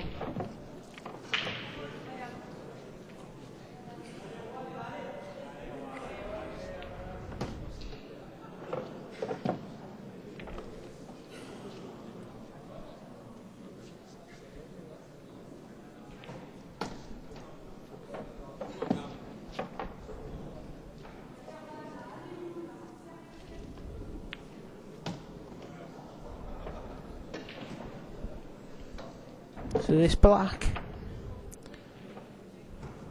to make it 8-6. There it is. Jimmy. Nice, steady, solid finish again from Gavin. Another one, and Jimmy might start panicking. He's not had the run in the last couple of frames, especially with that where he's nudged that But red out. It's going to be interesting to see how Gavin breaks now, because, you know, every frame's so important. And Gavin's changed his break. He stopped using the second ball break because he gives so many easy frames to Jimmy at the beginning of the match using that break. Gavin used a soft break. Well, he's going back to the second ball.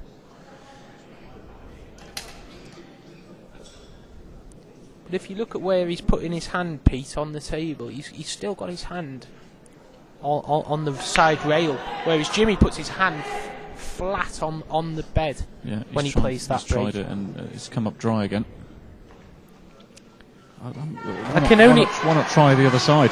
I don't know. I can only assume that that's why it's working for Jimmy and it's not working for Gavin, though. Is that's the key difference between how they're both doing that break.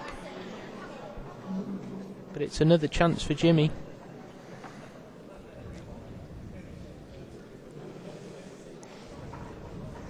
Looking at the reds.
It looks like Jimmy's hardest ball's going to be the one left till last here.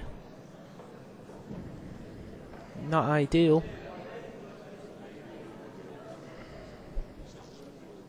Like you mentioned earlier, Pete, you always try and tackle your problem area as soon as you can in a finish.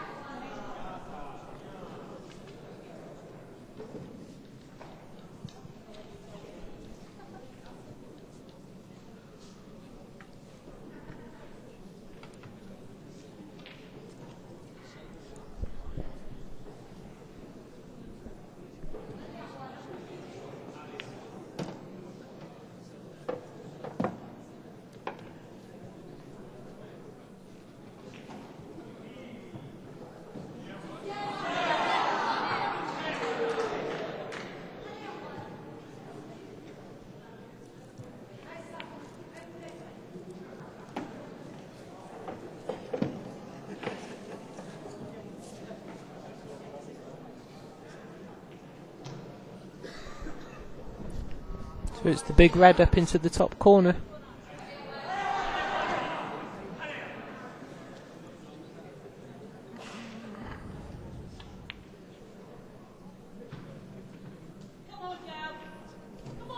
But it's another miss. Now then, interesting to see what Gavin's shot selection will be here. He's got an easy little snooker to just bring the yellow off the cushion that he's right next to. It'll be a full total snooker. I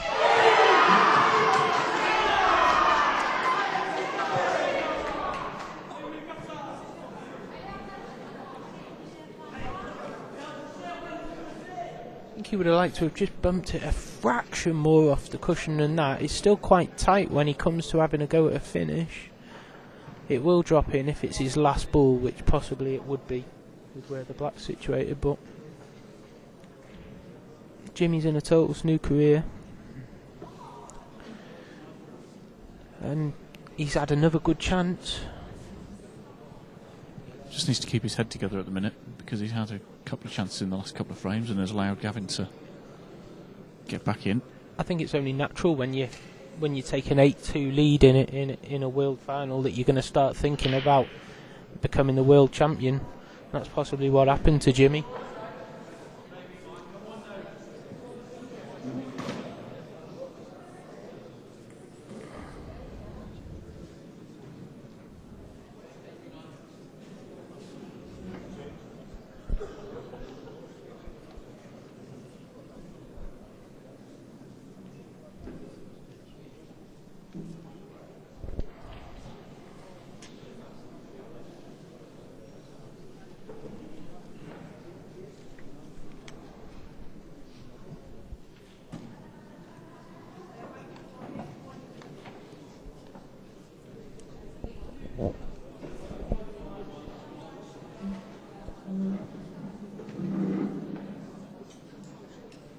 Attacking this via the bottom rail.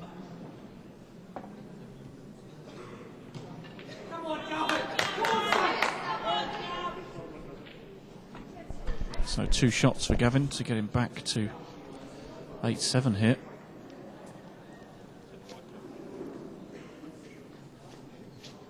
Ladies final as well, nicely poised at 5-3 at the moment.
Another chance to shoot at this red. Similar sort of shot as last time he's going to play here.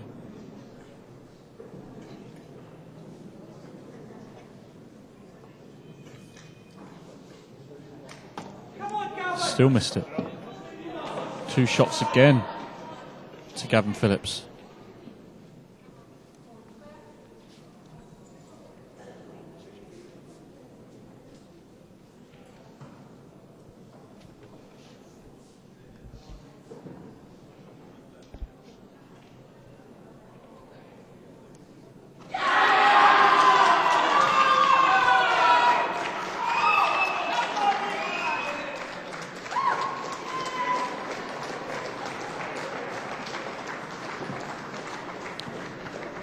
For those out there wishing to know, Stuart McCulloch of Scotland has won his match in the under-18s final, I think, that one.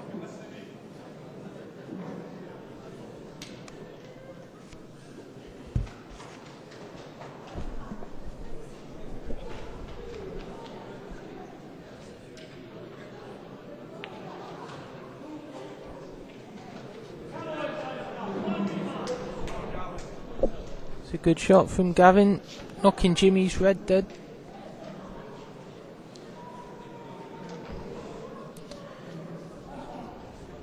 Pretty much the frame ball here. Pots this. That was the only shot that would leave Jimmy the red on, and had he missed, and you expect Gavin to be able to take the finish out now.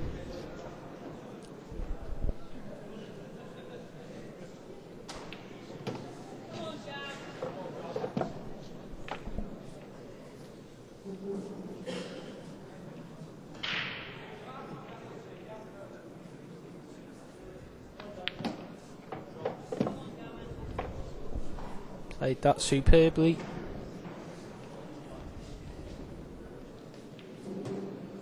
He's just going to pot this yellow, run the cue ball through, play the other yellow in the middle.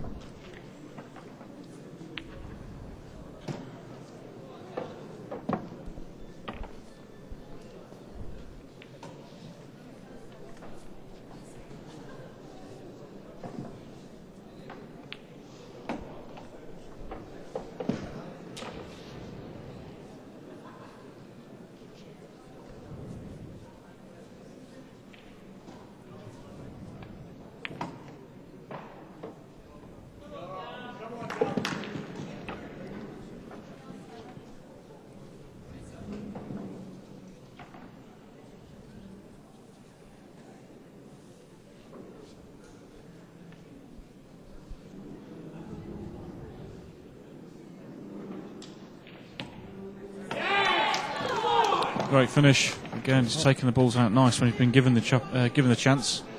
Yep. Twice got Jimmy in the snooker there as well to get the 2 shots. 5 frames in a row as well, Pete. From 8-2 to 8-7.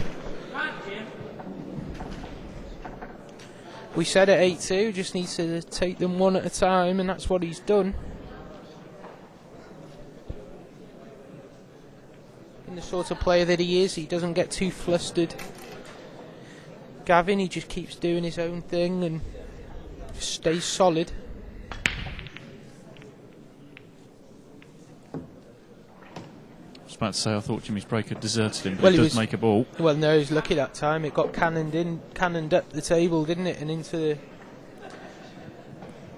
the top corner. Otherwise, it was a dry break, but is a nice open, another decent chance for Jimmy here.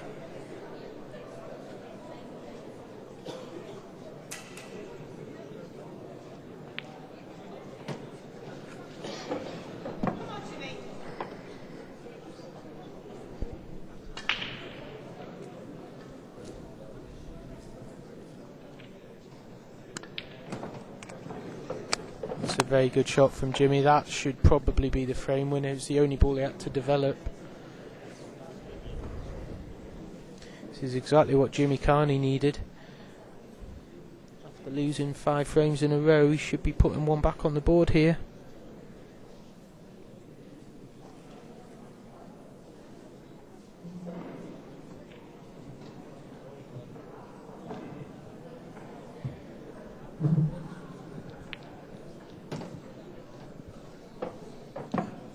whilst Jimmy's taking these out as well, Sabria's won another frame over on the ladies' final. 6-3 it is now over there in the first to 8.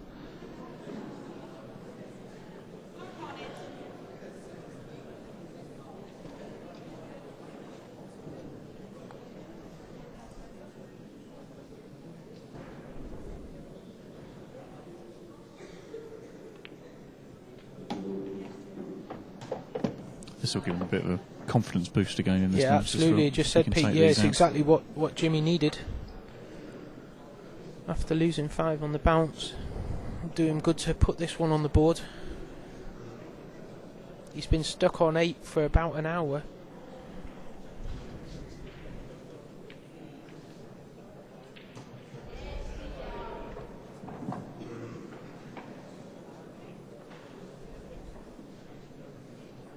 Key shot.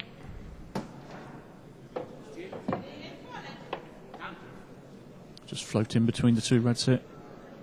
Yeah, I think it's gonna kiss the red that's near the very middle of the table. Just gonna kiss it half ball, but it's okay. Doesn't need to put anything on the cue ball, so he can just make sure the pot.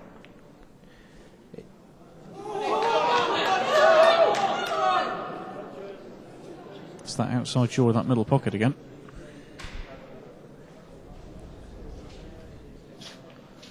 Well, I don't think either of us expected that, did we, Pete? We would pretty much already chalk this one up on Carney's side. If we thought that the wheels might be coming off 20 minutes ago, I think it's safe to say that they well and truly have now. He's missed a black to that pocket, now missed that yellow to the pocket, with ideal shape on the black as well. So that's 2 frames that could have gone his way. Well, I think I'm right in saying that every single one of the 5 frames that Gavin's just won, Jimmy's had a chance in.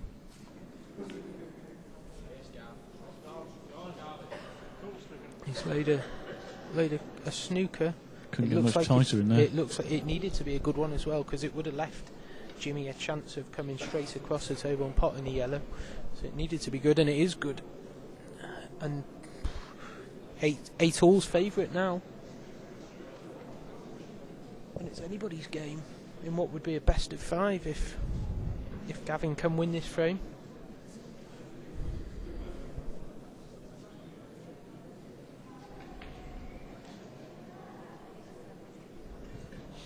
Got Lee Anderson just sent a message in asking why do you think these Blackball players are, so many of them are breaking second ball down? It's more to do with the tables, nothing to do with the rules. It's just this is how the tables have been breaking best this week. He's gutted at the moment, Jimmy needs to kind of hold himself together at the minute. I think all the players arrived here on the Monday. You know, they've all been practicing, probably not practicing on these tables, and they've all been working on their breaks and what have you, and to some degree it all goes out the window when you get here. You realise that what you've been doing isn't going to work while you're here. I to be honest, only really the last 2 days that everybody's, or a lot of players have switched to the second ball break. I wish that I'd switched earlier on, because my break deserted me in my quarter final. Just didn't get anything.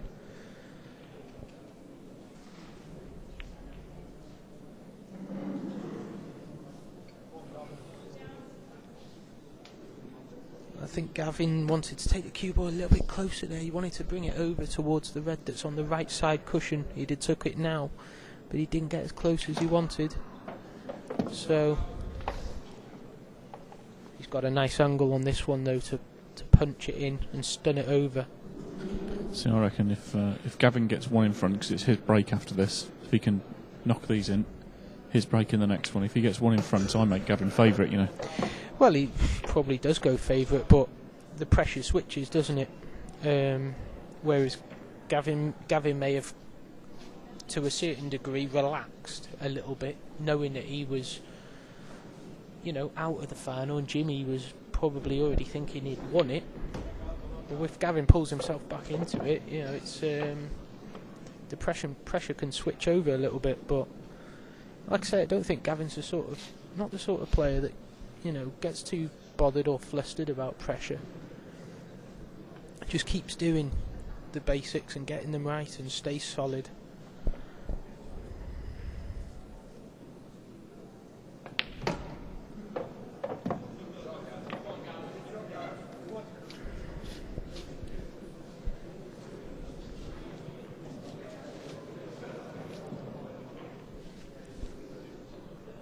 Turning into a bit of a classic though, this final.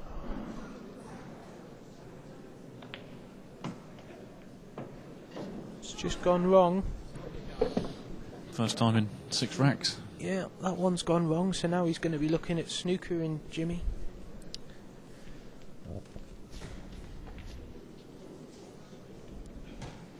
You want to make sure that the red he hits now, he needs to leave it on.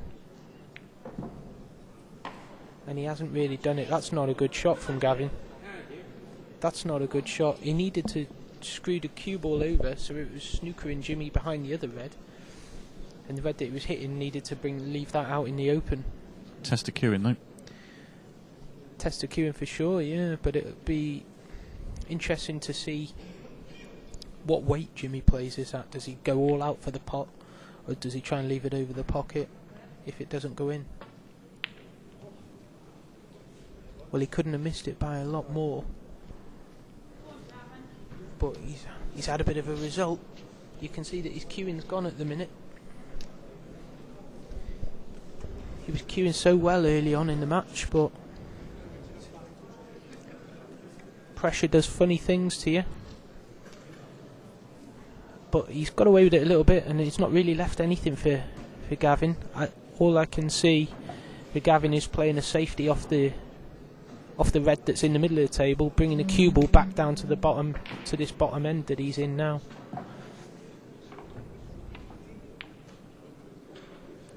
And that's what he's done. I think maybe a chance of a double, but that's all that Gavin could do there. This is a big shot.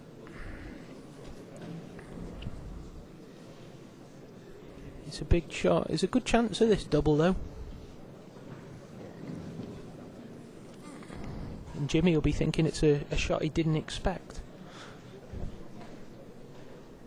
Gavin was on a finish.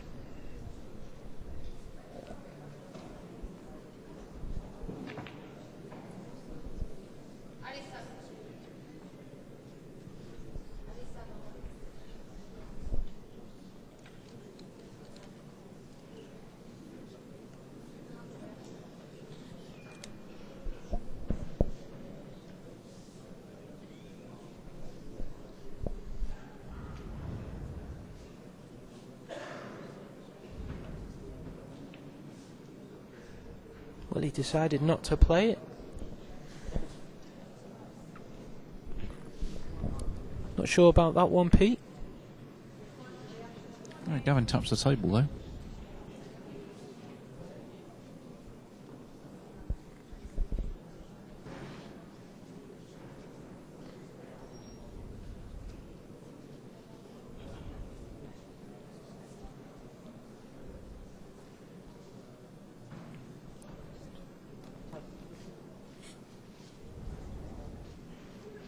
Might be able to see the edge of this. He can see the edge of it. It's very thin. You've got a better view than I have, yeah. It's very thin, but you can see the edge of it, which means he can actually pot it. I thought the shot for Gavin there was to hit that red fuller with top and bring the cue ball down onto the side cushion that's below the middle pocket. Would have left Jimmy in a total snooker.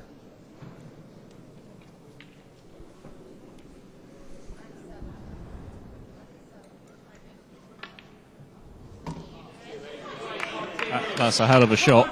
Under pressure, you feel that one. And to hold for the black ball to the middle as well.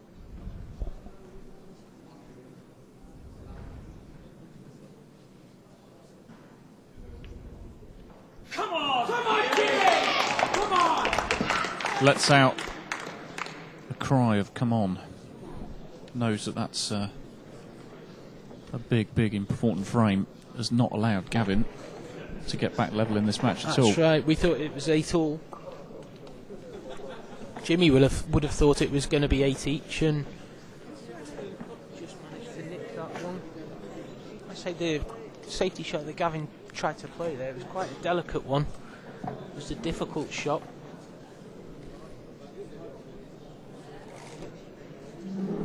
Two frames away then for Jimmy Carney.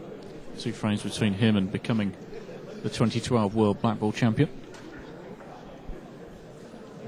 We've got one more session left at the conclusion of these singles finals, and that's the team finals. We are showing the men's A team final on the 2 TV tables, which is England versus France. Repeat of the 2011 European Championship final, with almost identical lineups as well, actually.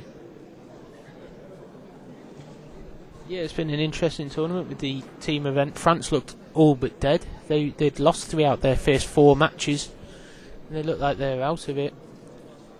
Wales finished top of the group and played France in the semi-finals, but as mentioned earlier, France won 13-12. Changed the break there. Yeah, went back to hitting the front ball, but hitting it soft. I don't like that break at all. It's not worked twice. Why not just get down and whack them? I don't see too much point in that.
Forced into the double then here, you feel? Yeah, it's not easy because the cue ball's on the cushion now. He needs to jack the cue right up.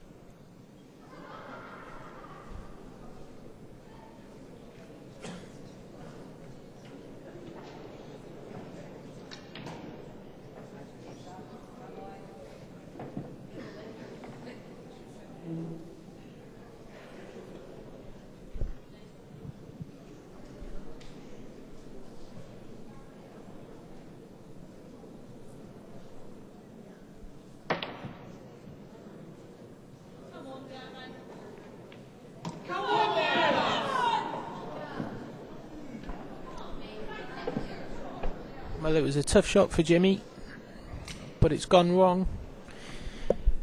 And Gavin, with cue ball in hand, will just be playing the yellow that's on the cushion on the left side of the table. He'll just be playing that down the rail, setting them up. With no problem balls, you'd expect him to win this frame.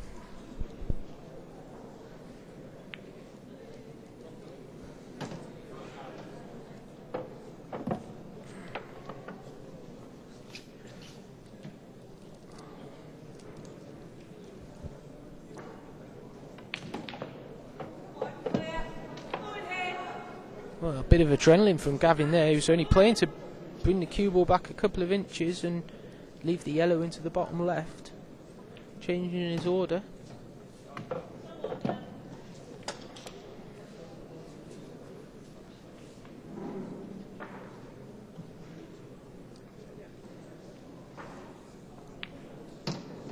Well, he's on it this time. He's on it this time. That's perfect.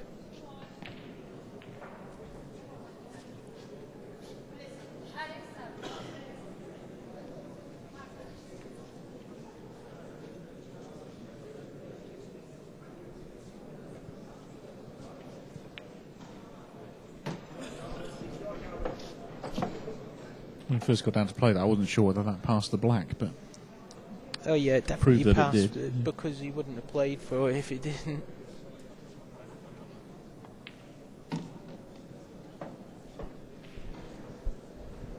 Taking him nicely and should be bringing it back to 9-8.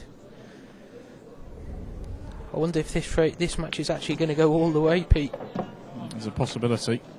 He's still not got level though since 0-0.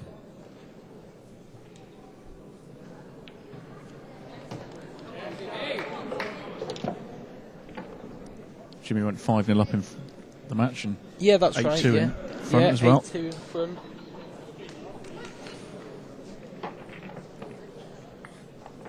But he's lost 6 out the last 7 frames.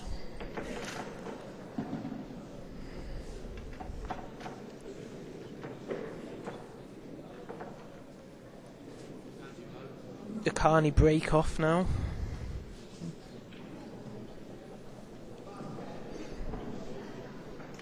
It served him well so far in the match.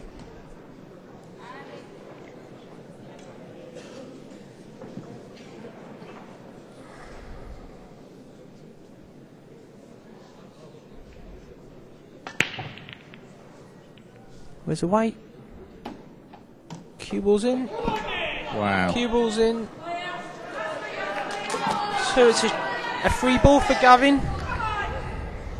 Looking for that one shot to open it up. 6-4 in the ladies' final as well. Claire Dempster just pulling another frame back.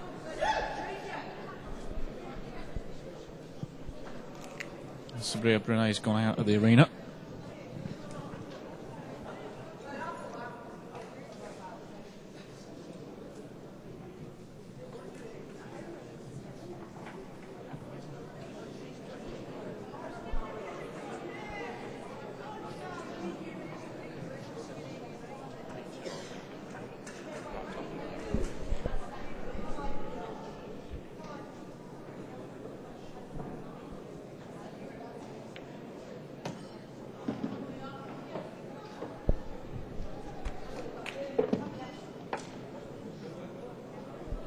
Key shot to the frame coming up. Gavin playing the red into the left middle. He's going into the yellow that's touching the red in the middle. Or is he avoiding it? No, so it already pots. It pots into the right centre. So these are all here. There's a good chance for Gavin. He's just got to keep control of that cue ball.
Very nicely played. Rolled through, lovely for that black. Took these out very well indeed, did Gavin. And this is to put him back level. For the first time since 0-0, Gavin Phillips is level with Jimmy Carney in this World Final. Best of 3 now.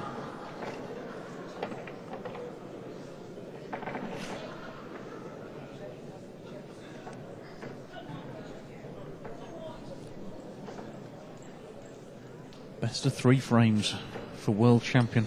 Yeah, they'll be feeling the pressure there. Makes you wonder why they've played the other 18.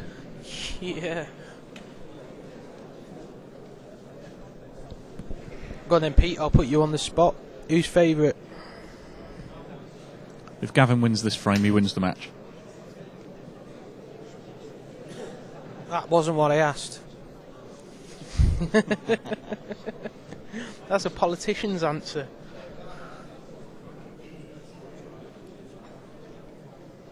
Gavin, at the minute, I would say, favourite. Trying it again. And again, So he's weird, dry. he just cannot get the brake working. So many times he's been dry off the brake in this match. It shows you how it's turned, though, because Jimmy must have been making mistakes, because Gavin's brake hasn't been working for the entire match, yet it's 9-9. Well, exactly. He's had the harder of the chances throughout the match. He's had less opportunities, and he's at 9 each.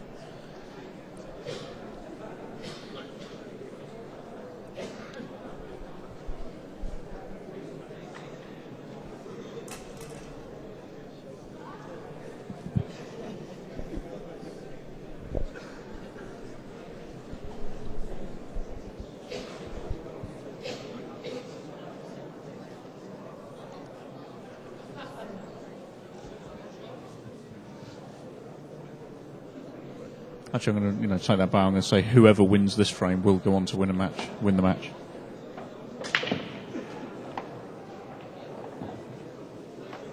Oh, you talking to me about politicians' answer? You didn't answer either, Mr. McDonald. Who's favourite now? Yeah, well, it's me asking the questions, you giving the answers. I made Jimmy favourite because he's at the table in this frame. Right now, he's got a good chance to make it 10-9, so we've seen him have quite a few good chances already.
He's made it, but he's going to need a decent shot to get on the black ball. He will want to be as close as possible to it. The middle pockets on these tables are not easy at all. No, as Jimmy's already proved with 2 misses, which has cost him 2 frames, really. Yeah, they are tough. The middles, toughened tables that I'm used to playing on.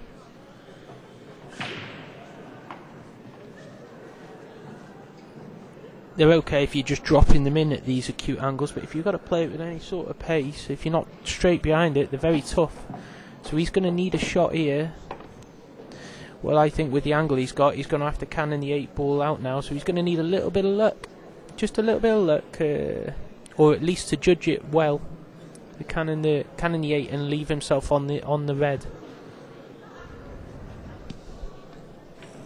That's if he does play the cannon.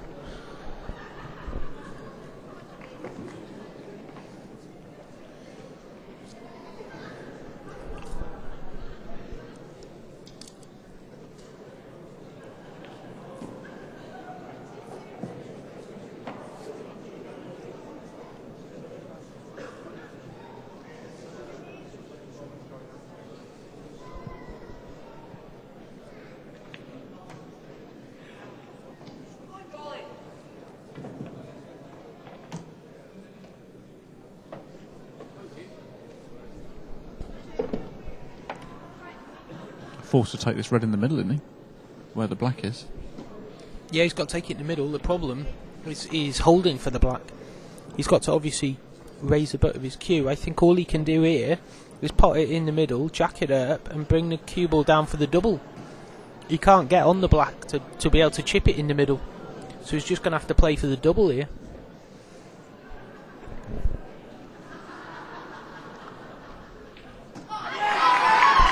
Claire Dempster finally got her arm going, just taking out a dish there. 6 frames to 5 now in the ladies' Where's final. the cue ball? It stopped in time. He's on this double. Double to get on the hill. He'd have fancied the roll in, wouldn't he, rather than this at this time. Yeah, but I fancy him for this double. The middles are fine when you're doubling into them from here.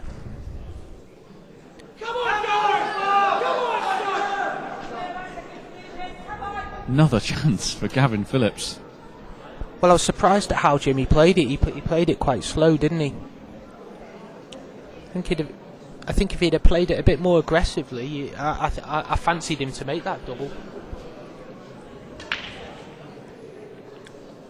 It's very easy for everybody, ourselves and whoever else is watching here now, though, isn't it? But at the end of the day, these are the two guys that are in the world final.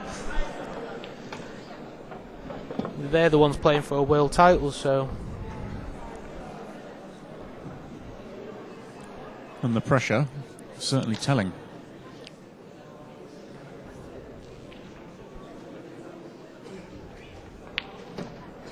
Gavin playing over for his bad ball straight away. It's a great shot, really good shot.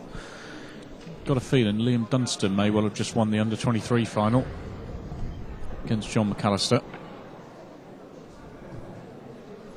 Just from the body language, looking at John actually as he's walked back to the tournament desk. Let's Gavin pot this ball.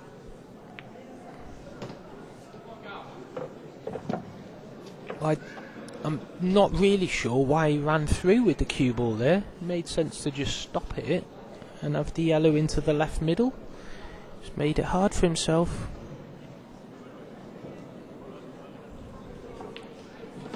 It's a good shot though. Nice and solid. This guy's a rock.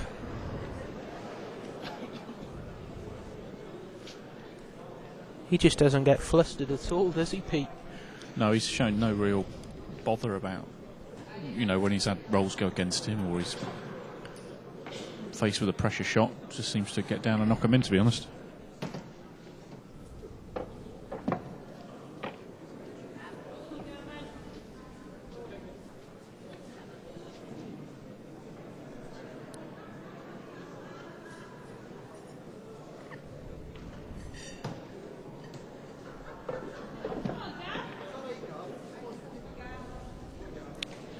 Well, that was the first kind of nervy shot that Gavin's played for a while. He's really underhit that one.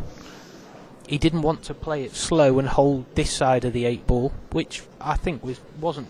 It was still on for him. So he's gone the other side, played for the yellow in the bottom left, but not gone far enough. So he's still chipping it back into the middle. But he's managed it. Managed to hold for the 8 in the middle. Yeah, a little bit of a tester again, this one. No, he's alright. Just play it with bottom and he's not going anywhere near the corner pocket. 10-9, Scotland's Gavin Phillips. What a comeback that is. First time he's ever been in front in this match. And at the most important time, just 1 frame away now from lifting the world title. Well, from 8-2, he's now 10-9 in front.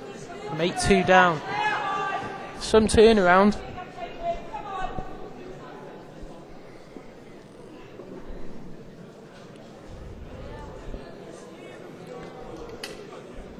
Biggest frame of Jimmy Carney's life. Can Jimmy Carney level it up at 10 frames all?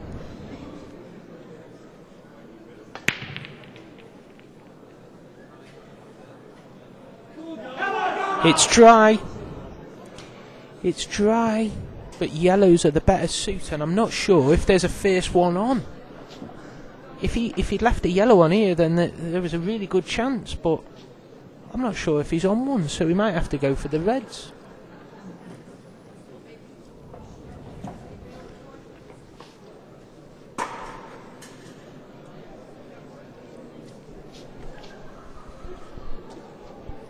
And as the other finals have finished in here, the crowd watching this final's practically doubled. Got to be at least 200 people watching now.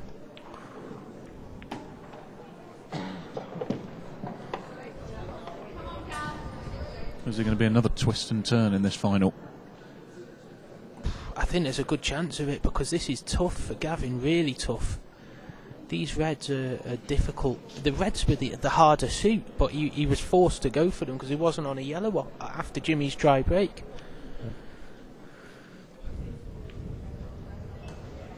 This is tough.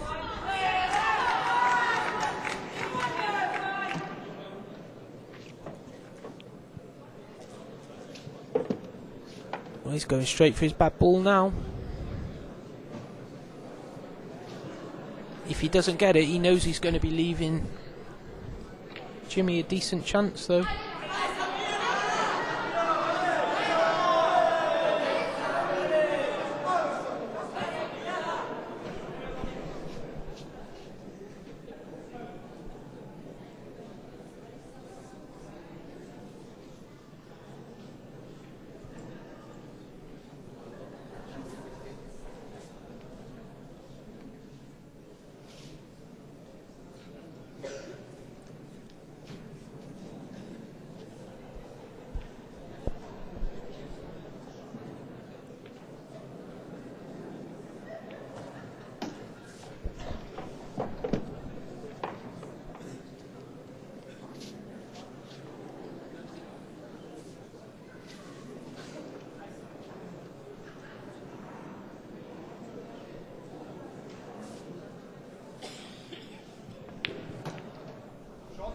Wow, what a shot. Very, very good What under a pressure shot. as well. What a result that is.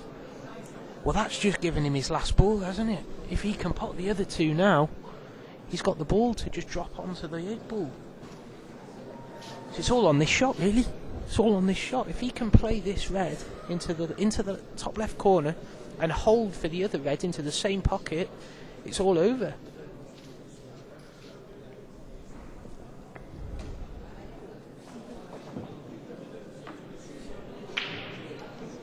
How's he going to hold for it? Looks like quite a thin cut. Well, yeah, he's got to just play it with bottom and left hand side. Just time it like that. Like He's that, done perfect. it. He's done it. This will be an awesome finish to win the world title. Massive, massive effort from Gavin here.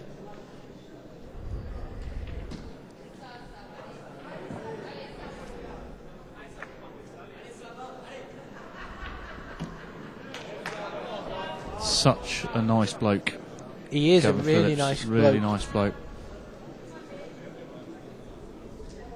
A lovely guy. I mean, a lot of time when somebody beats you, they don't think twice. But Gavin, he took the time to buy me a drink in the after the quarterfinals, and yeah, he's a lovely guy. You couldn't get a more deserving guy. This is And it he's then. played really well, hasn't he? This black has become world champion.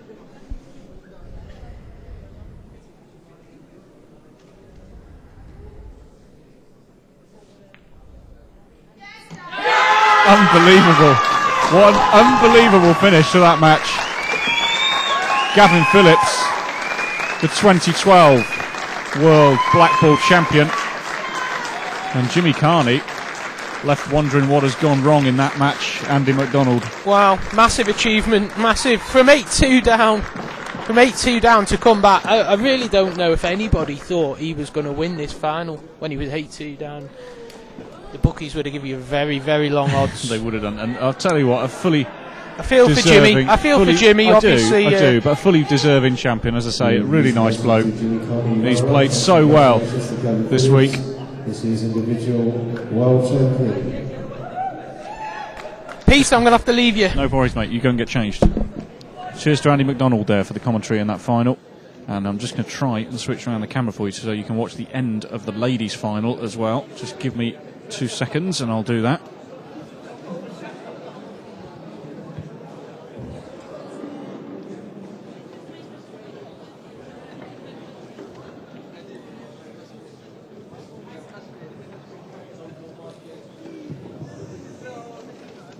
Ladies and gents, can I please ask you to keep the arena clear? There is still a final being played. There's no practicing in the arena. Get off of the pool tables.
The table allocation for the team finals are as follows. The men's final will be on tables 25 and 29. The ladies' final will be on tables 1 and 2. The seniors' final will be on 3 and 4. The under 23 final will be on 12 and 16. The under 18s final will be on 9 and 13. The third place playoff matches in the men's section, which is Wales versus Scotland.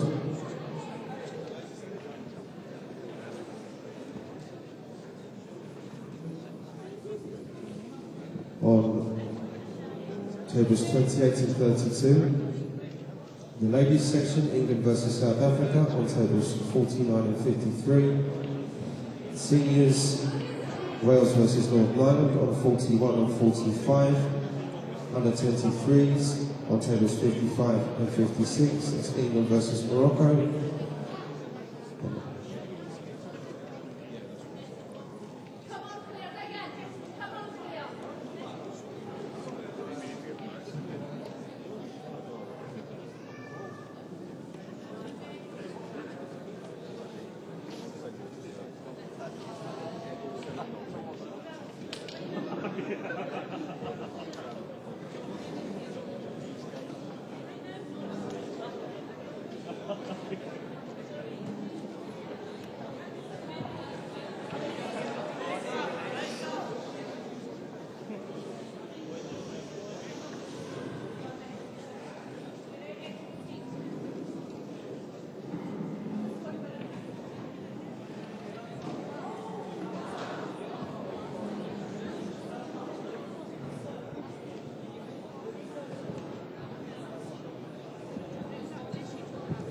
Ladies and gents, can you keep the noise down, please? Can you keep the noise down? And there's still finals being played.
Very unfortunate. Not a Scottish double. A shame for Claire Dempster. Can't defend her title that she won in 2010. But a fully deserving champion. She's played very well this week. Sabrina Brunet of France, the 2012 Ladies World Blackball Champion. The next session will be the final session of our coverage. England versus France in the men's A team competition.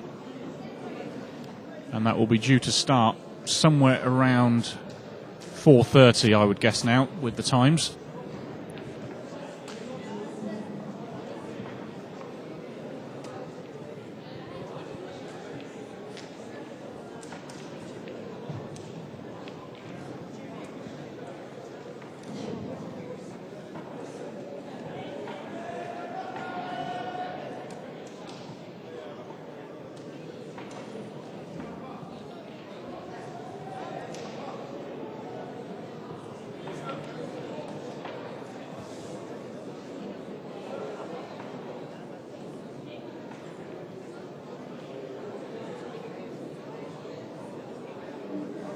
Gentlemen, keep the arena clear. There is still a match going on. There's still a seniors individual final going on. You all need to get out of the arena. There will be no practicing at all before the team matches. As soon as that individual final is finished, the team finals will begin. Everybody clear the arena.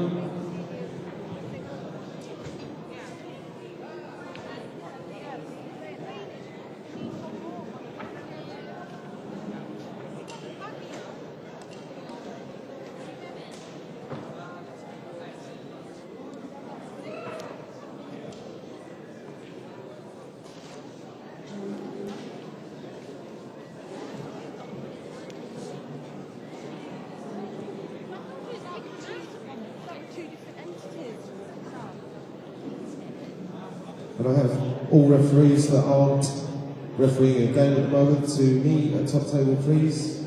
All referees that aren't refereeing a game to top table, please. Everyone else, clear the arena. Need to prepare it for the team finals.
Team managers, you will not be capturing the scores for the finals. You can just bring the scorecard back to top base once completed.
Ladies and gents, no practicing.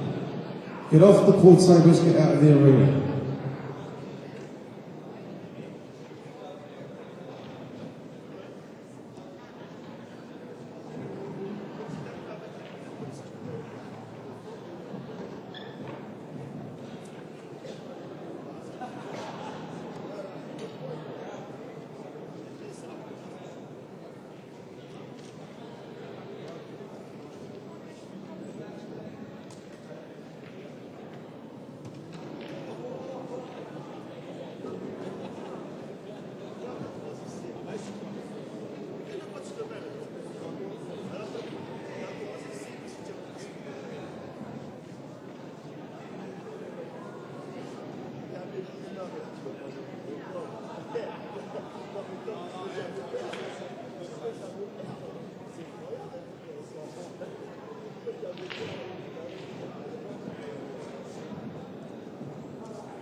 There's a match still going on in the arena. Anyone should not be in the arena, please leave now.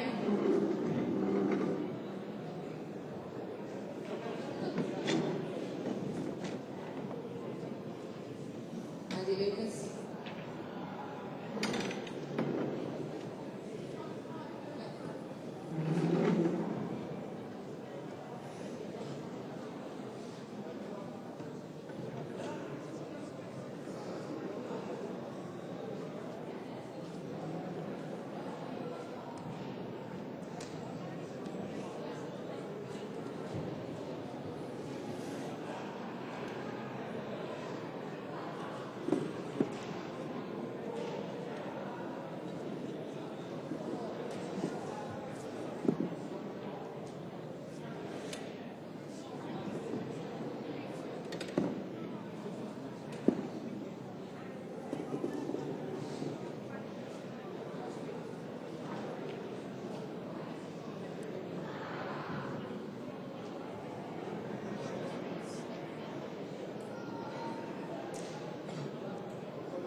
Team managers, a reminder, you do not need to capture online for the finals. You just need to return your scorecards at top desk as soon as you completed the match.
Right, can I have the teams in the third and fourth playoffs to their tables, please?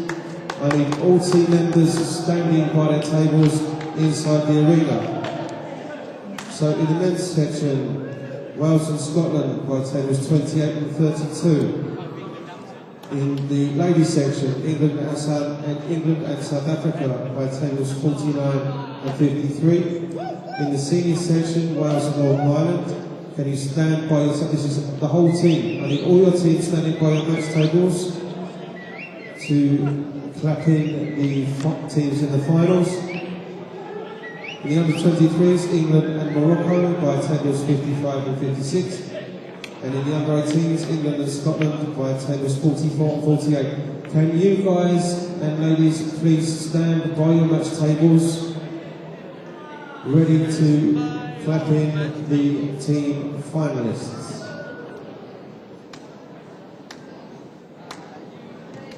Can teams in the team finals please go outside the arena behind the stage? All teams in the finals, please go out of the arena behind the stage.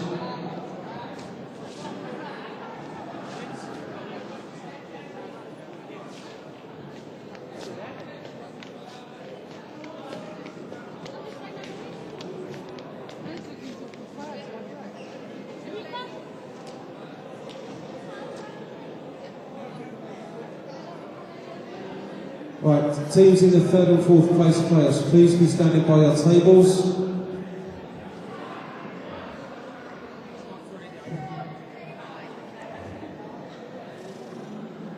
Damien, to top table please, Damien.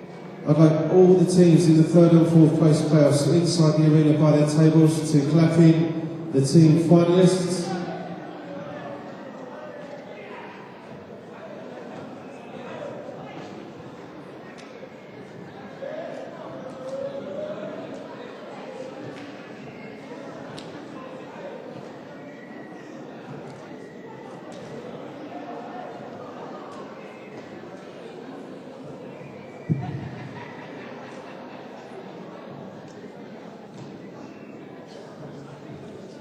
I'll ask again, all the teams in the third and fourth place playoffs, please be standing by your tables. That's the whole teams. We're going to be marching the team finalists.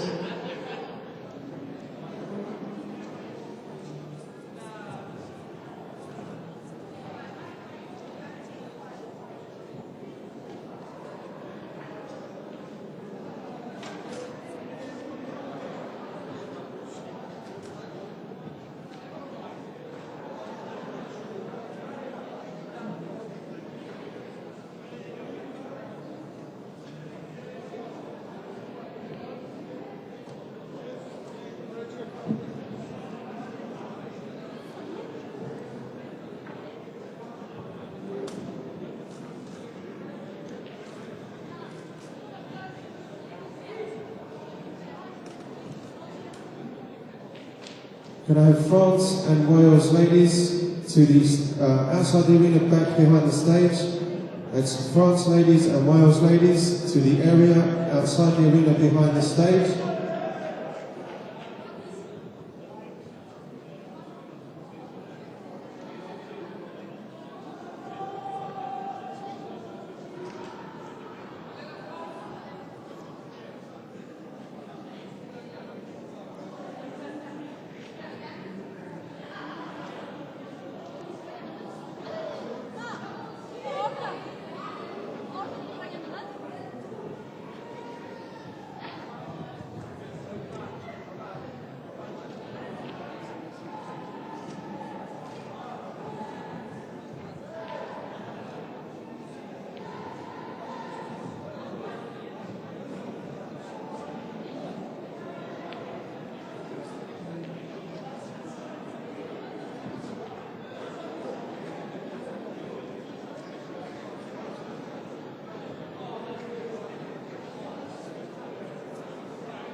Jenny Levens, John Reed, top table please.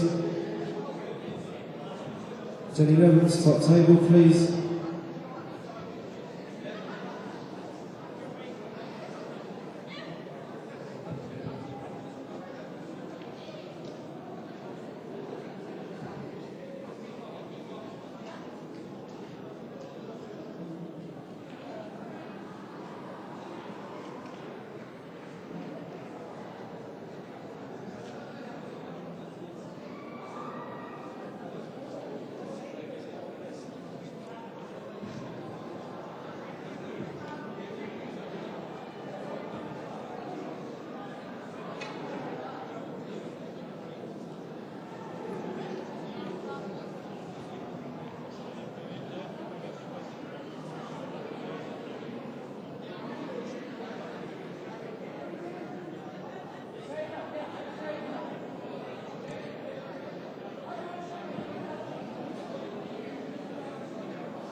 Can someone let me know when we're ready, please?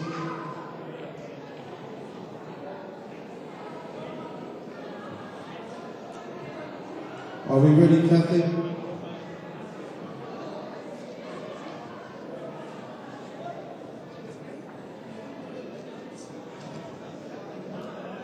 Okay, ladies and gentlemen, I would like to welcome you all to the finale of our competition. This is what everybody has been fighting for all week. There's been some fantastic ball played throughout the week. I've been mightily impressed by you all. So starting with the under-18 team final, will you please welcome into the arena France and Wales.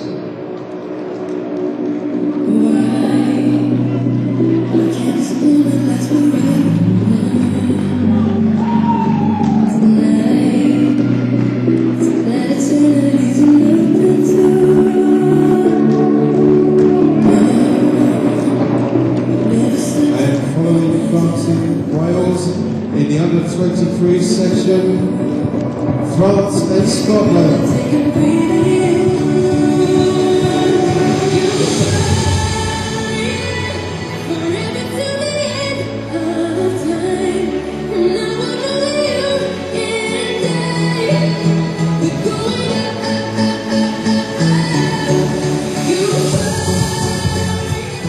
And in the senior section, England versus Scotland.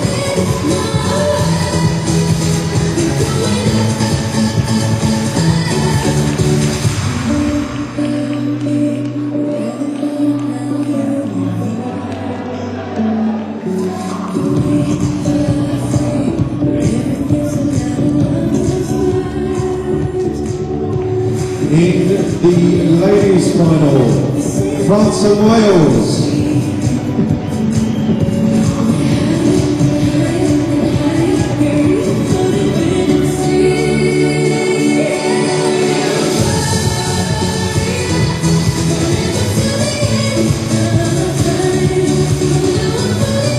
And lastly, the men's final, England and France.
Alright, ladies and gents, I'm not going to say much at all.